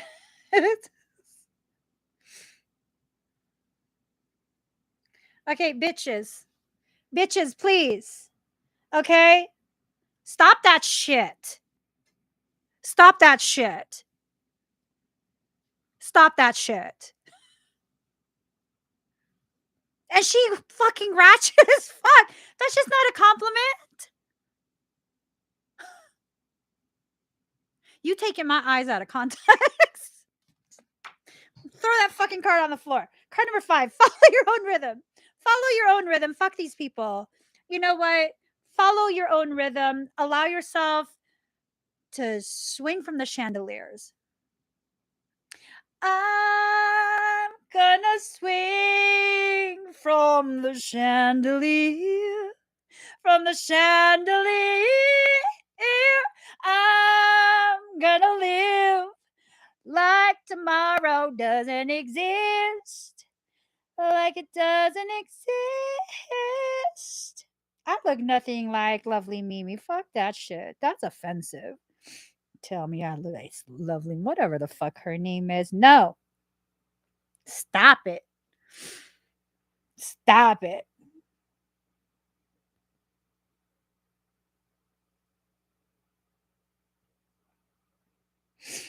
Like tomorrow doesn't exist. Like it doesn't exist. I'm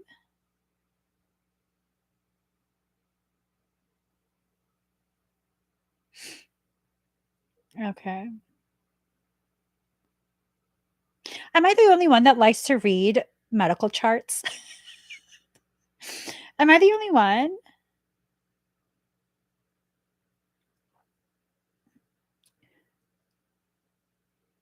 Hypokalemia. I gotta look that up. Like, oh, I do it after the live. All right. Inner trust. Trust yourself. Trust yourself. Okay.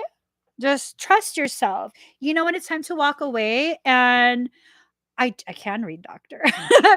You know when it's time to walk away, and when you're kind of just being a little bit hurt and trying to avoid. Okay. It's not hard to tell what type of Asian someone is. Like, okay, I get it. Laos, Thai, Filipinos, Malaysians, Indonesians. We kind of can sometimes pass for each other. I mean, I know some Filipinos that legit they look Mexican. I know some Mexicans that legit look Filipino. I remember I had this one friend, and like, what happened? I don't know if like I was saying something in Tagalog to them. It was years ago. And they're like, I don't speak your language.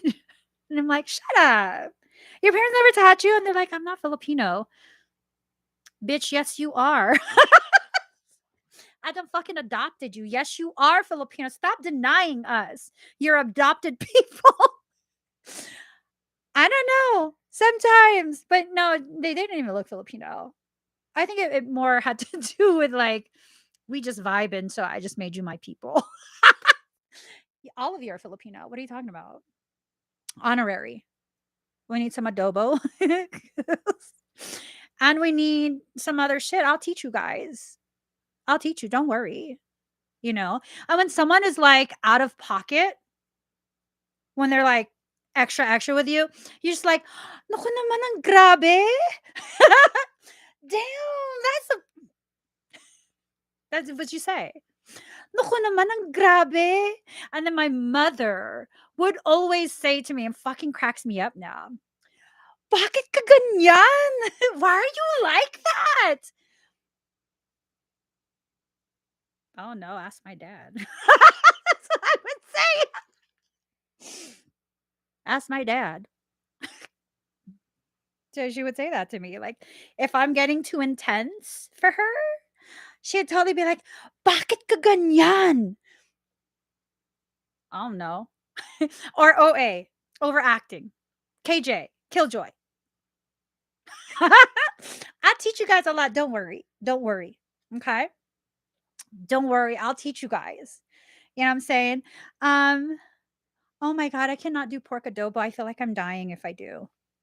I'm talking more like chicken adobo. Let's not go full Filipino. Not full. Let's do like a hybridized American Filipino. We can't do no pork adobo. That's some fucked up shit that happens. I feel fucked up from the inside out if I eat pork. I can't do no pork. Literally. Oh, thank God. Power of attraction. You're attracting things to you that are not in alignment with you. Stop it. Don't do that. Going beyond normal. Stop playing small. Bakit ka ganyan? Naku naman, ang grabe. My husband says there's a way like the snooty people in the Philippines talk. And I talk like that. Naku naman, ang grabe. Talagang ang grabe mo. Okay, card number 30, freedom, judgment, free to love.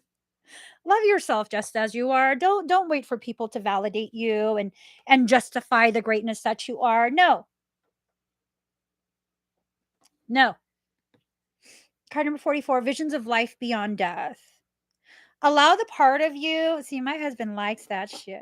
Allow allow the part of you that is clinging on to this old life to just keel over. Send that bitch back to Jesus. For real. Jesus Express shipment, please sign for it. Send that old you back to Jesus. Let the new you take over. Mhm. Let that old you just just let it keel over, send it back to Jesus, let the new you come through. But not for real. Not for real. No self-harming, please. That's not nice. It's not necessary. Card number 10, releasing allegiances. Release your allegiance to yourself, to your hurt, to your trauma. Too many of us have this allegiance to our trauma, and that's why we refuse to let it go. You can let it go. You can let it go. Let that traumatized portion of you just keel over, send that shit back to Jesus. Send it back to Jesus. He'll take it. I'm saying, he'll take it. He'll take it. He sees value in that. He sees value in that. Trust me. How do I know? He told me. Jesus loves me. Oh, yes, he does. Jesus loves me. Oh, yes, he does. See what I'm saying? Card number 43, lunar eclipse change. 3 things cannot be long hidden: the sun, the moon, and the truth. Buddha. Buddha said it.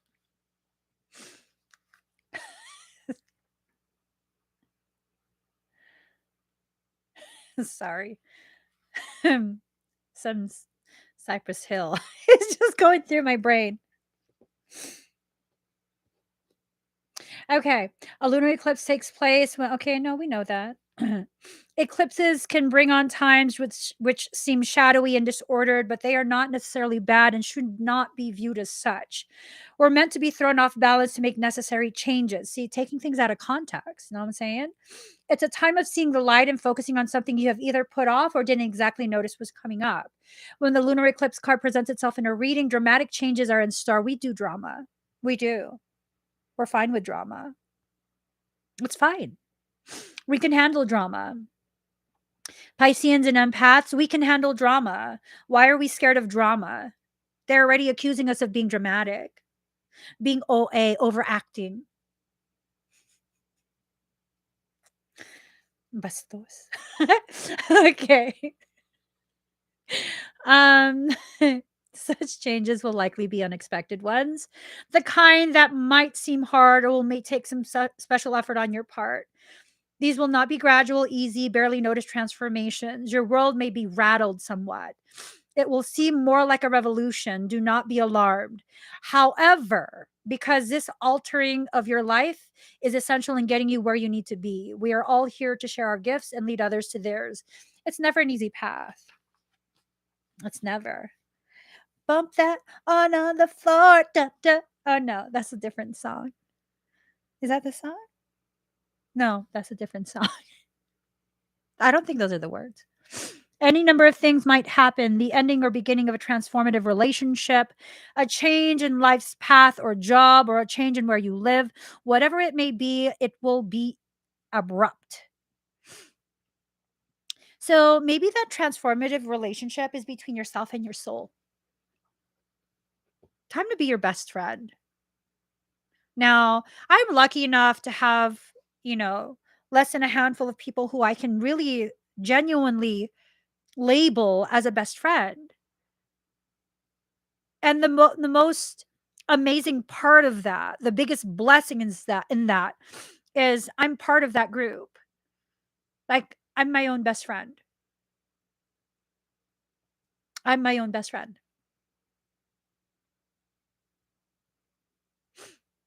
Because now I've entered into this place. Because, like, okay, if I count you as like a BFF, I will fucking go to war for you. I would. I would. You wouldn't even have to ask me, like, what the fuck you say to my friend? Bitch, say it to my knuckle. Say it to my elbow and my motherfucking knee. Don't make me rear naked choke your ass out. I don't believe in tapping. No tap, all nap. I'm just saying. I'm just saying. Okay. So now it's this thing of like, this shift in me where before be like, no, don't do that. Don't be like that. No, I don't want to correct you. You are who you are. Now it's like, the fuck you say to my friend? Who's your friend? Me, bitch. I'm my own friend. The fuck you say to me? Honey, hold my dignity. I'm about to fuck shit up. That's me. I'm my own best friend now. It's a beautiful place to be where, like, if one of my friends said or did something stupid, I would just find it hilarious and just love them deeper. Now, when I say or do something stupid, I'm just like, girlfriend, that was good. You're fucking crazy. Okay. Anyways, anywho, see how that works. I'm my own best friend now. Like, I'm saying, I'm saying. Mm-hmm. Mm-hmm. Whereas before, I would totally be like, "Oh my god, I'm so fucking weird. I'm so sorry. I don't know what I'm talking about. I just randomly say weird shit. I don't have a filter. I'm sorry. Was that too honest?" Now it's like, "Girl, did you really just say that shit?" I think we did. Oh my god, you fucking hilarious. You really just said that? I think we did. We did. We did. It's fucking funny. Be your own best friend for real. Be your own best friend. That doesn't mean that you don't have to have best friends outside of yourself. It means you need to include yourself in that best friendship. Okay? All right. Saturn truth. Yeah. It's so contagious. Returns my pages. Card number 6. As she has planted, so does she harvest. Such is the field of karma. It may feel bad now, but it's going to be resolved. Saturn deals with power and control. Let's see.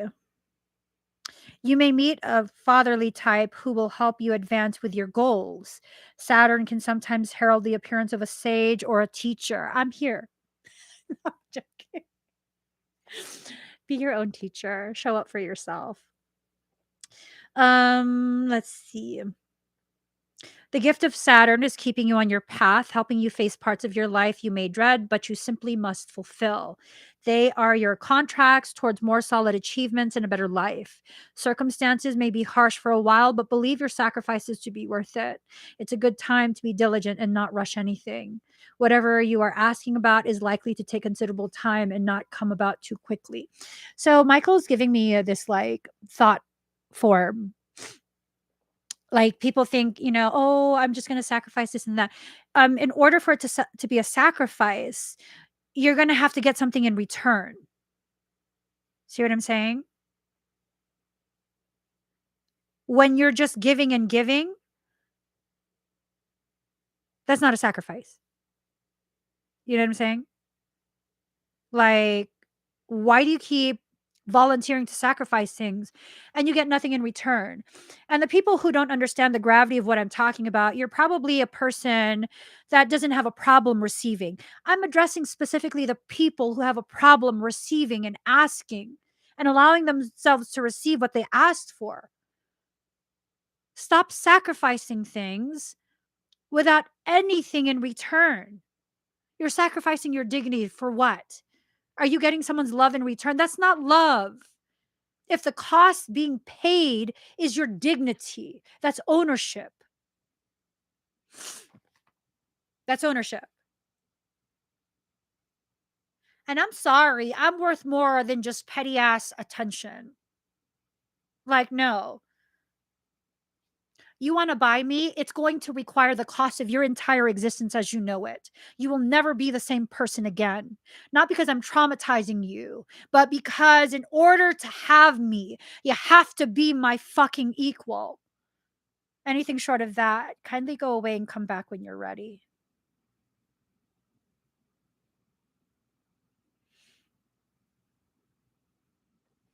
We have to stop with this twisted logic that we allow society to fucking instill into us. It's really twisted logic. It is. Hold on.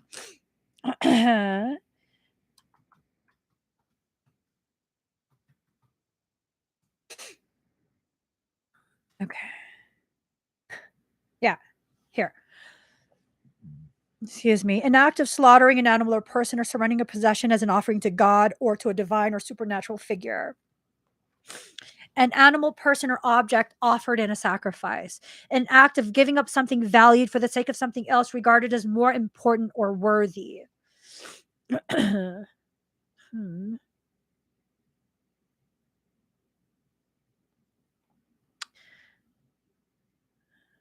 Hold on.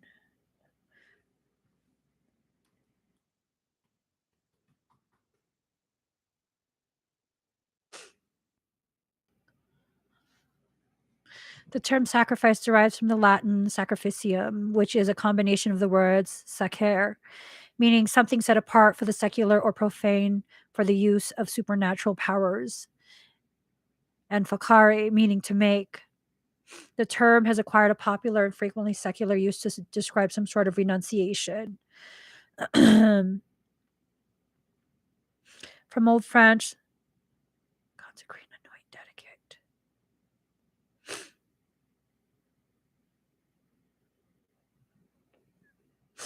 The term has acquired a popular and frequently secular use to describe some sort of renunciation and giving up of something valuable in order that something more valuable might be obtained. The original use of the term was peculiarly religious, referring to a cultic act, not Celtic, not Celtic, cultic act in which objects were set apart or consecrated and offered to a god or some other supernatural power. Thus, sacrifice should be understood within a religious, cultic context. Religion is man's relation to that which he regards as sacred or holy. This relationship may be conceived in a variety of forms, although moral conduct, right belief, and participation in religious institutions are commonly constituent elements of the religious life. Cult or worship is generally accepted as the most basic and universal element. Worship is man's reaction to his experience of the sacred power. It is a response in action, a giving of self, especially by devotion and service to the transcendent reality upon which man feels himself dependent. Sacrifice and prayer, man's personal attempt to communicate with the transcendent reality in word or in thought, are the fundamental acts of worship. Fascinating. Fascinating. Fascinating. Fascia. I don't know. I've been obsessed with fascia lately. Card number 13, Aries. I guess I'm just a natural warrior. You best fucking believe. 2 snaps up in a circular formation. Okay. Thank you. The Aries card says that it's okay to push now, just don't push too hard. Sometimes you got to push back. When people cross boundaries that you've already established, put your hand. Don't. I would, but don't do it. Don't do it. I have a follow through like a motherfucker. So I would totally put my hand on their face and push them. Your identity is in my space. And like for someone my size, I have pretty big hands. I have pretty big hands. The amount of slappage, just saying. So, Aries is the first sign of the zodiac, and the energy of this card is that of a dynamic trailblazer. This means Arians can be highly creative since they are impatient. They are also blunt and to the point. Is that why people ask if I'm Aries? No, I'm Asian. We're also blunt and to the point. Arians tend to be genuine people who are not into playing games. Okay. Traditionally, Aries is a warrior sign, which means being always on the defensive, ready for action. The Aries style of relating is that of a catalyst using force, not of a peacemaker. They're interested in sports, and a number of Arians have a fascination with weapons. When this card turns up, expect things to move fast, for there is no time to take it step by step. It will all be a mad jump. It may be a time of testing your will. Okay, so the pop off is going to be fast. It's going to be a fast pop off. And the process you take to resolve what pops off is going to be much slower. Okay. It's going to be much slower. It's like when you pop a zit, when you pierce a boil, it drains really fast, but the process of healing, sometimes you need to, after you lance it and drain it, you need to pack it. And then after a few days, you need to remove the packing. You need to make sure everything's fine. And then you need to let the wound heal. See what I'm saying? So that initial pop off is going to be fast, but the process to resolve and heal it might not be so fast. Fire element desire. Card number 37. Fire element desire. 37. Just saying. I think I need a nap. Did I eat yet? I don't know. Yes, I'm always focused on food. I need food to survive. Hello. I have a faster metabolism than most people, but I'm not super skinny. That's fine. I can be both. I can be fluffy and metabolize my food really fast. Just stop. Fire element desire. Passion, though a bad regulator, is a powerful spring. There are changes coming, new movement. Look for them to be quick. Okay. The element of fire in astrology is all about beginnings, our passions, and how fast we get our energy moving. It speaks to how rapidly we react and how long it takes us to accomplish what we set out to do. Rapidamente. Fire is burning determination. It scorches away impurities, clearing a landscape for new growth and leaving an area healthier and stronger. Expect changes to be dramatic in an unforgettable way. A situation is about to be transformed through a wake-up call or a personal epiphany.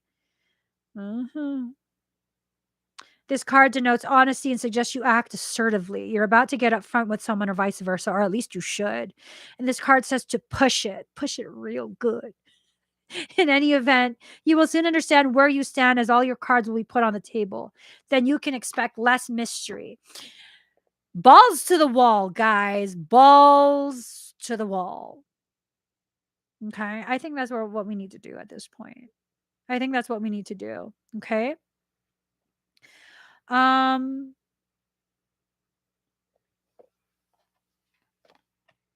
Here you go. Do you want a Scorpio energy read? There you go. Card number 20, Scorpio, I transform. It's time to transform this perception that you can only get a reading for yourself based on what sign is in the title.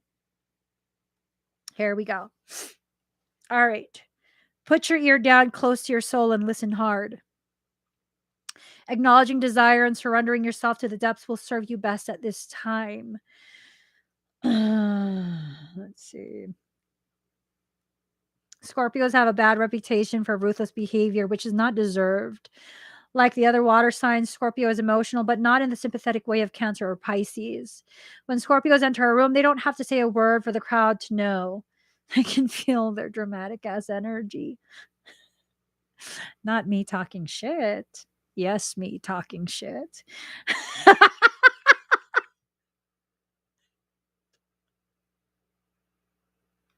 Mhm. Okay. Okay. This card is about feeling deeply, fearing the loss of control, and losing that control when threatened or concerned. If this card comes up in a reading, you're being tested. You may feel isolated and on your own without much sympathy or help from others. If so, it's time to stand on your own and fight those forces gathered against you. You will likely win and come out much stronger and happier than before. But see, here's the thing. This is what I'm getting from this card. This statement of it's time to stand on your own and fight those forces gathered against you. Sometimes those forces gathered against you is your own fucking ego. It's your own bullshit of playing into the role. Like, not to talk shit, just speaking blunt truth. Scorpio energy, what I've noticed, um, they tend to be the sign in the zodiac that is more committed to playing this role. It's so Scorpio of you to fucking expect an entire general reading for Pisces to now be centered around you. Recalibrate, Mr. Bacon. That piggish behavior. You must not have known. Capricorn moon.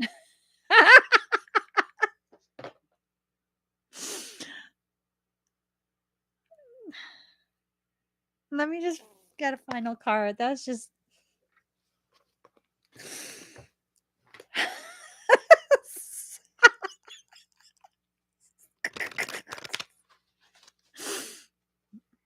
I think people need to realize there are some Pisceans that exist that are not fucking scared of the Scorpio sting. I won't drown in your water.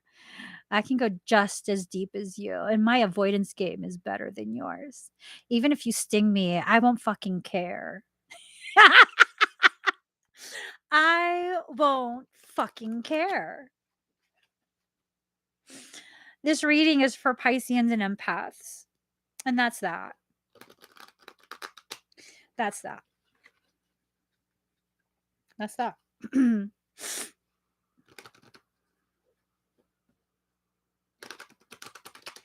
From the windows to the walls, till the sweat drips down your balls. Moonrock, sometimes my husband and I, we be just fucking cracking up. He's like, Moonrock got an itchy finger.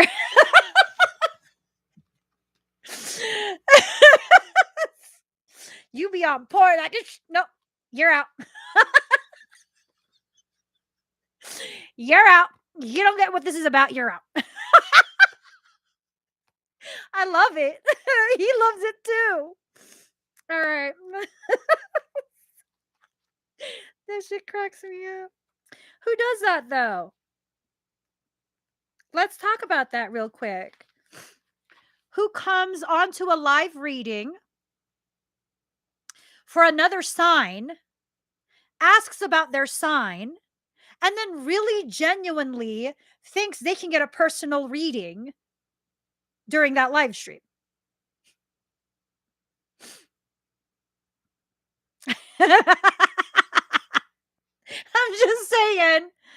I'm just saying, like, when you reiterate the truth just point blank as it is, right? Face value. It sounds fucking asinine, doesn't it? It sounds asinine. It sounds like so ridiculously asinine because it is. Card number 19, Sacred Union. Not all Scorpios are like that, though. I just want to make that clear. You know, my son wouldn't do that. My son wouldn't do that. My BFF wouldn't do that. Not all Scorpios are like that. So only the oneness of love and the lover is eternal. Surrender your heart into this union, for all else in the world is momentary. Stupefied with bliss, I become without thought. There is no grief in that loss. Really, there's no grief in that loss, Mr. Pig. No, Mr. Pig.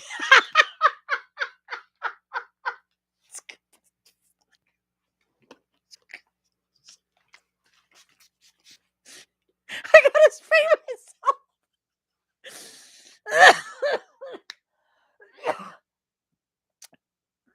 Mr. Pig, don't be that way. Mr.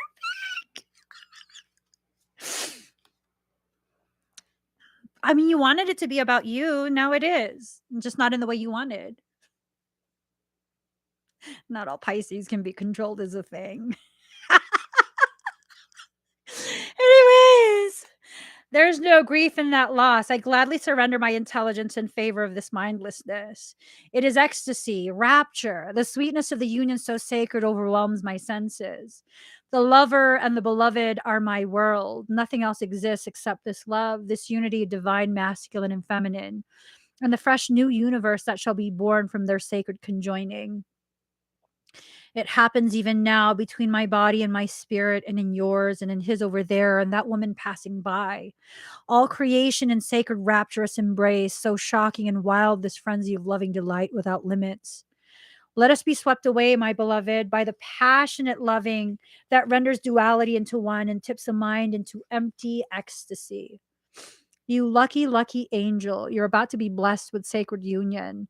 This union is of the lover and the beloved, the masculine and the feminine. That which appears to be opposite will no longer appear to be so. There is a coming together that's destined and divine. You are to be swept up in a wave of such love. This oracle comes to you as a portent, a sign of that which is to come, and also as a confirmation of your spiritual journey thus far. You have been working to integrate masculine and feminine energies within. Oh, perhaps you've not used those words, but you've been attempting to find balance between living a surrendered life and leading from the heart. And then knowing when to take the initiative to set something in motion, when to put your body, mind, and soul into getting your shoulder behind something to push. You have been working hard to surrender attachment to plans and how you think things should go. Instead, you have intended to show it up for what it is, to seek out the genius of life through unconditional acceptance, instead of judging and fearing, resisting what is, as though it were a big mistake, perhaps caused by ignorance within. No, you do not seek to hide from love anymore. You have been learning step by step how to embrace it and allow it to embrace you. What a journey you are taking, beautiful, lucky angel. So your confirmation is thus: you are growing, you are evolving, you are making genuine shifts in consciousness that are allowing you to change the way you are in the world, to become freer, more loving, wilder, more divine. The divine has been seducing you with love and beauty, and now in your surrendered state, you are seducing the divine. You are calling such passionate devotion to your cause, such clever and capable assistance, such graceful intervention. The divine cannot resist your beauty, so keep going with that sacred surrender. Keep believing in the inner healing path you're traveling with such success. Accept this confirmation and acknowledgement close to your heart and keep traveling along your path of love. Keep this knowledge in your heart. You are meeting your beloved. What could be more exciting? The sign coming to you with this oracle is that of great love bestowed by the hand of grace. What this means is there is a destiny at play in matters of the heart. What this means is my nose is dripping like a mofo. Okay. There is heart healing and letting go of past obstructions, suffering, or misunderstandings. You could say, in a way, that the great cosmic matchmaker has taken up your cause. If you are already in a relationship, expect that there will be a healing of that relationship in whatever way needed. You may have no sense of how it's going to play out. It may result in a deepening of commitment to your lover, but it will certainly result in a deepening of your own commitment to love.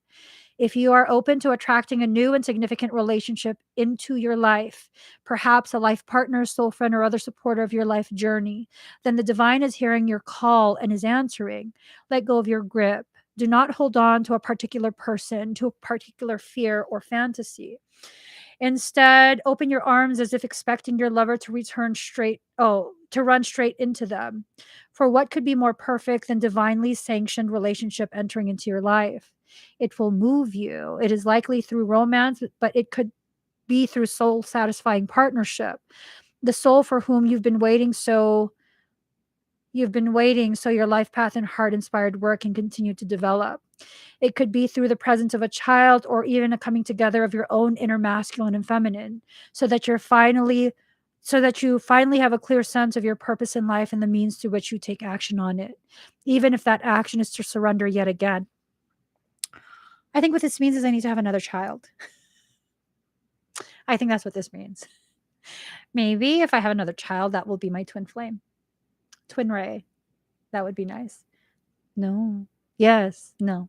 This oracle comes with a particular piece of guidance for you. No matter what has been, what has succeeded, and what has appeared truth, or what has appeared to fail, what has been loved and what has been lost, there is only one truth that will prevail in your life, without failure, without exception, and that is love. It is all you are truly seeking, and it is behind every experience seeking you. Do not stand back from it. Do not put yourself aside, turn down your eyes, and pretend you cannot be seen by the world. Be bold. Claim the love that's your divine birthright, and know that sacred union is yours, destined in the heavens and blessed by the great beloved. I feel like has nothing to do with romance for most of us.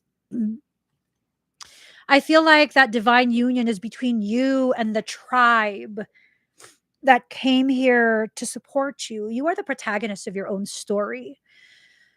They're the supporting characters, just like you're a supporting character for them being a protagonist of their life story. Frey doesn't want to have any more. I don't either. I think I just want to babysit. Can one of you have a child?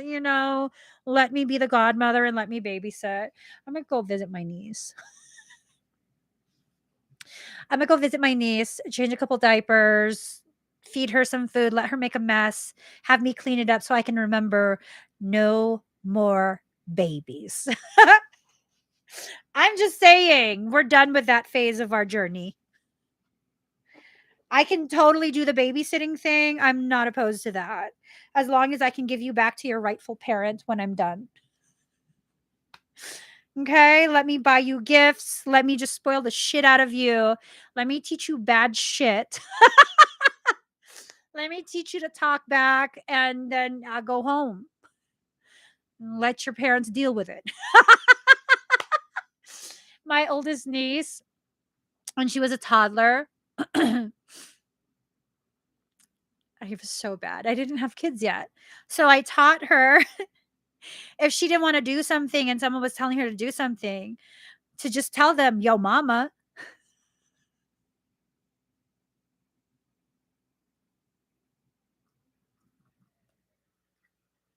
So she would tell people, yo, mama. And then we had to up the ante. It was too much. She kept saying that shit to me. So I was like, yo, face. So she started telling people, your face. And she couldn't, she still couldn't quite enunciate. She's like, your face. And that wasn't bad enough. I bought her a toddler vanity and makeup and toddler high heels. And then one day, and I would call her, right? Before she could even talk, I would call her and be like, hey, girlfriend, what's up? And she'd be like, and my brother would be like, why the fuck do you keep calling her, dude? She can't even talk. And I said, maybe not to you, but we communicating. And then so after a while, she was able to talk. And I taught her your mama, your face. And then I bought her makeup, which say nothing but a hoochie mama. Hood rat, hoochie mama. She was looking like a little hoochie. And then finally my brother had to lay the smack down with me because we was on the phone, me and my girlfriend. Hey, girlfriend. I'll call her. Hey, girlfriend. And she's like, Auntie, I want Britney Spears boots. I'm like, what's that? Britney Spears? The fuck is Britney Spears? She wanted Britney Spears thigh-high stiletto heel leather boots.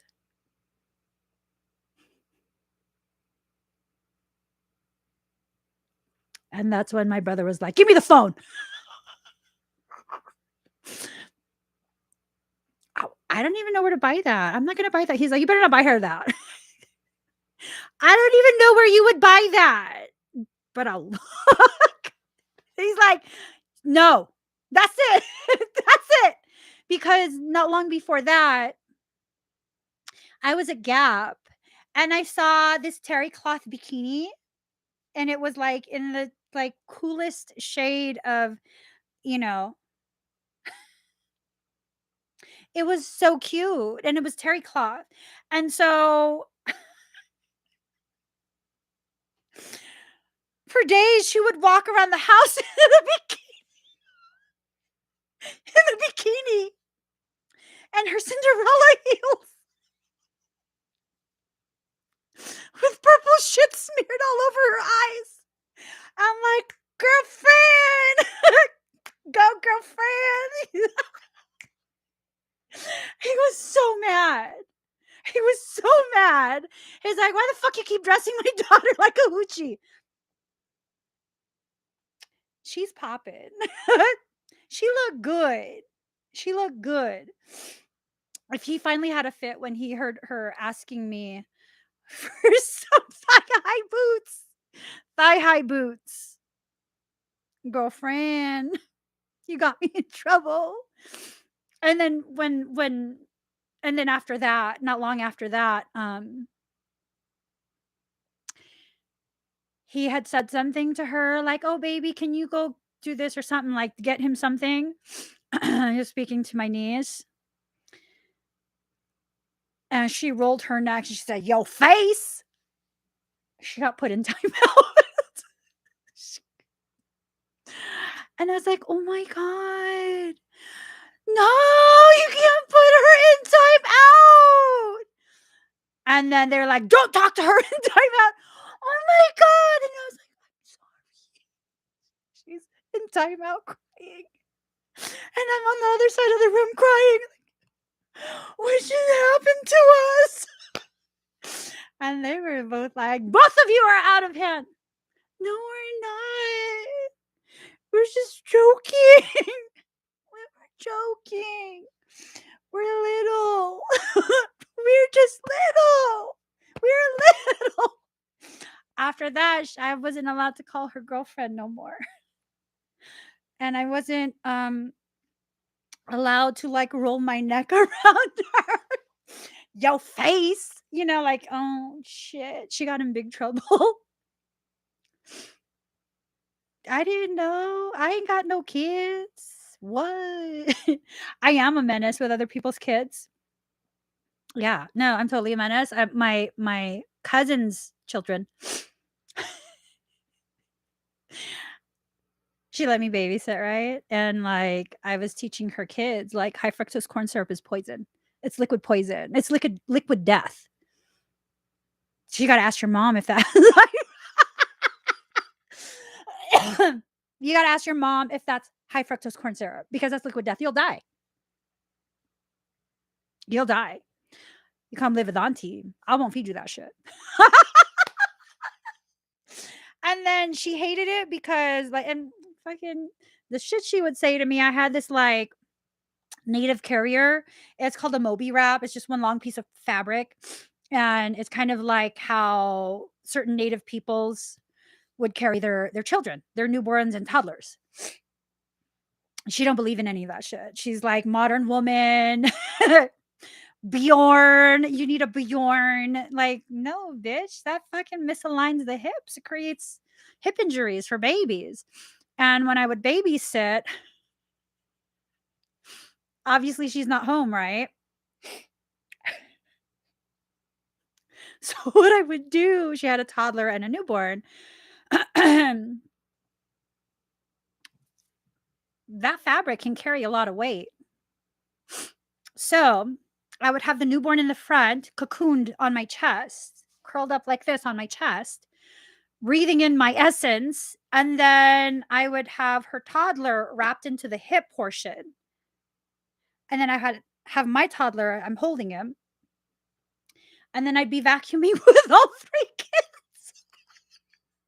while all the other kids are doing arts and crafts that promote development of brain folds.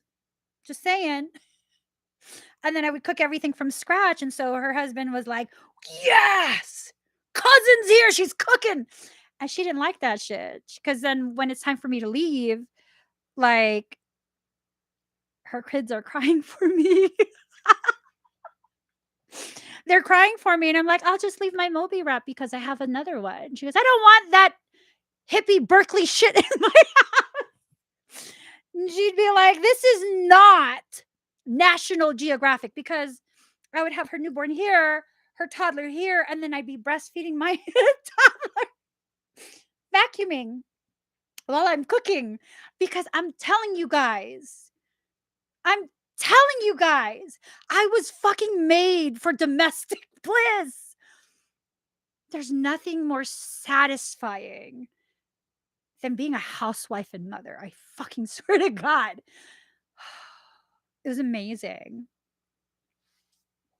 Now no one lets me babysit because they all think like, "Oh, no, my kid's gonna think you're their mom." Is that so bad?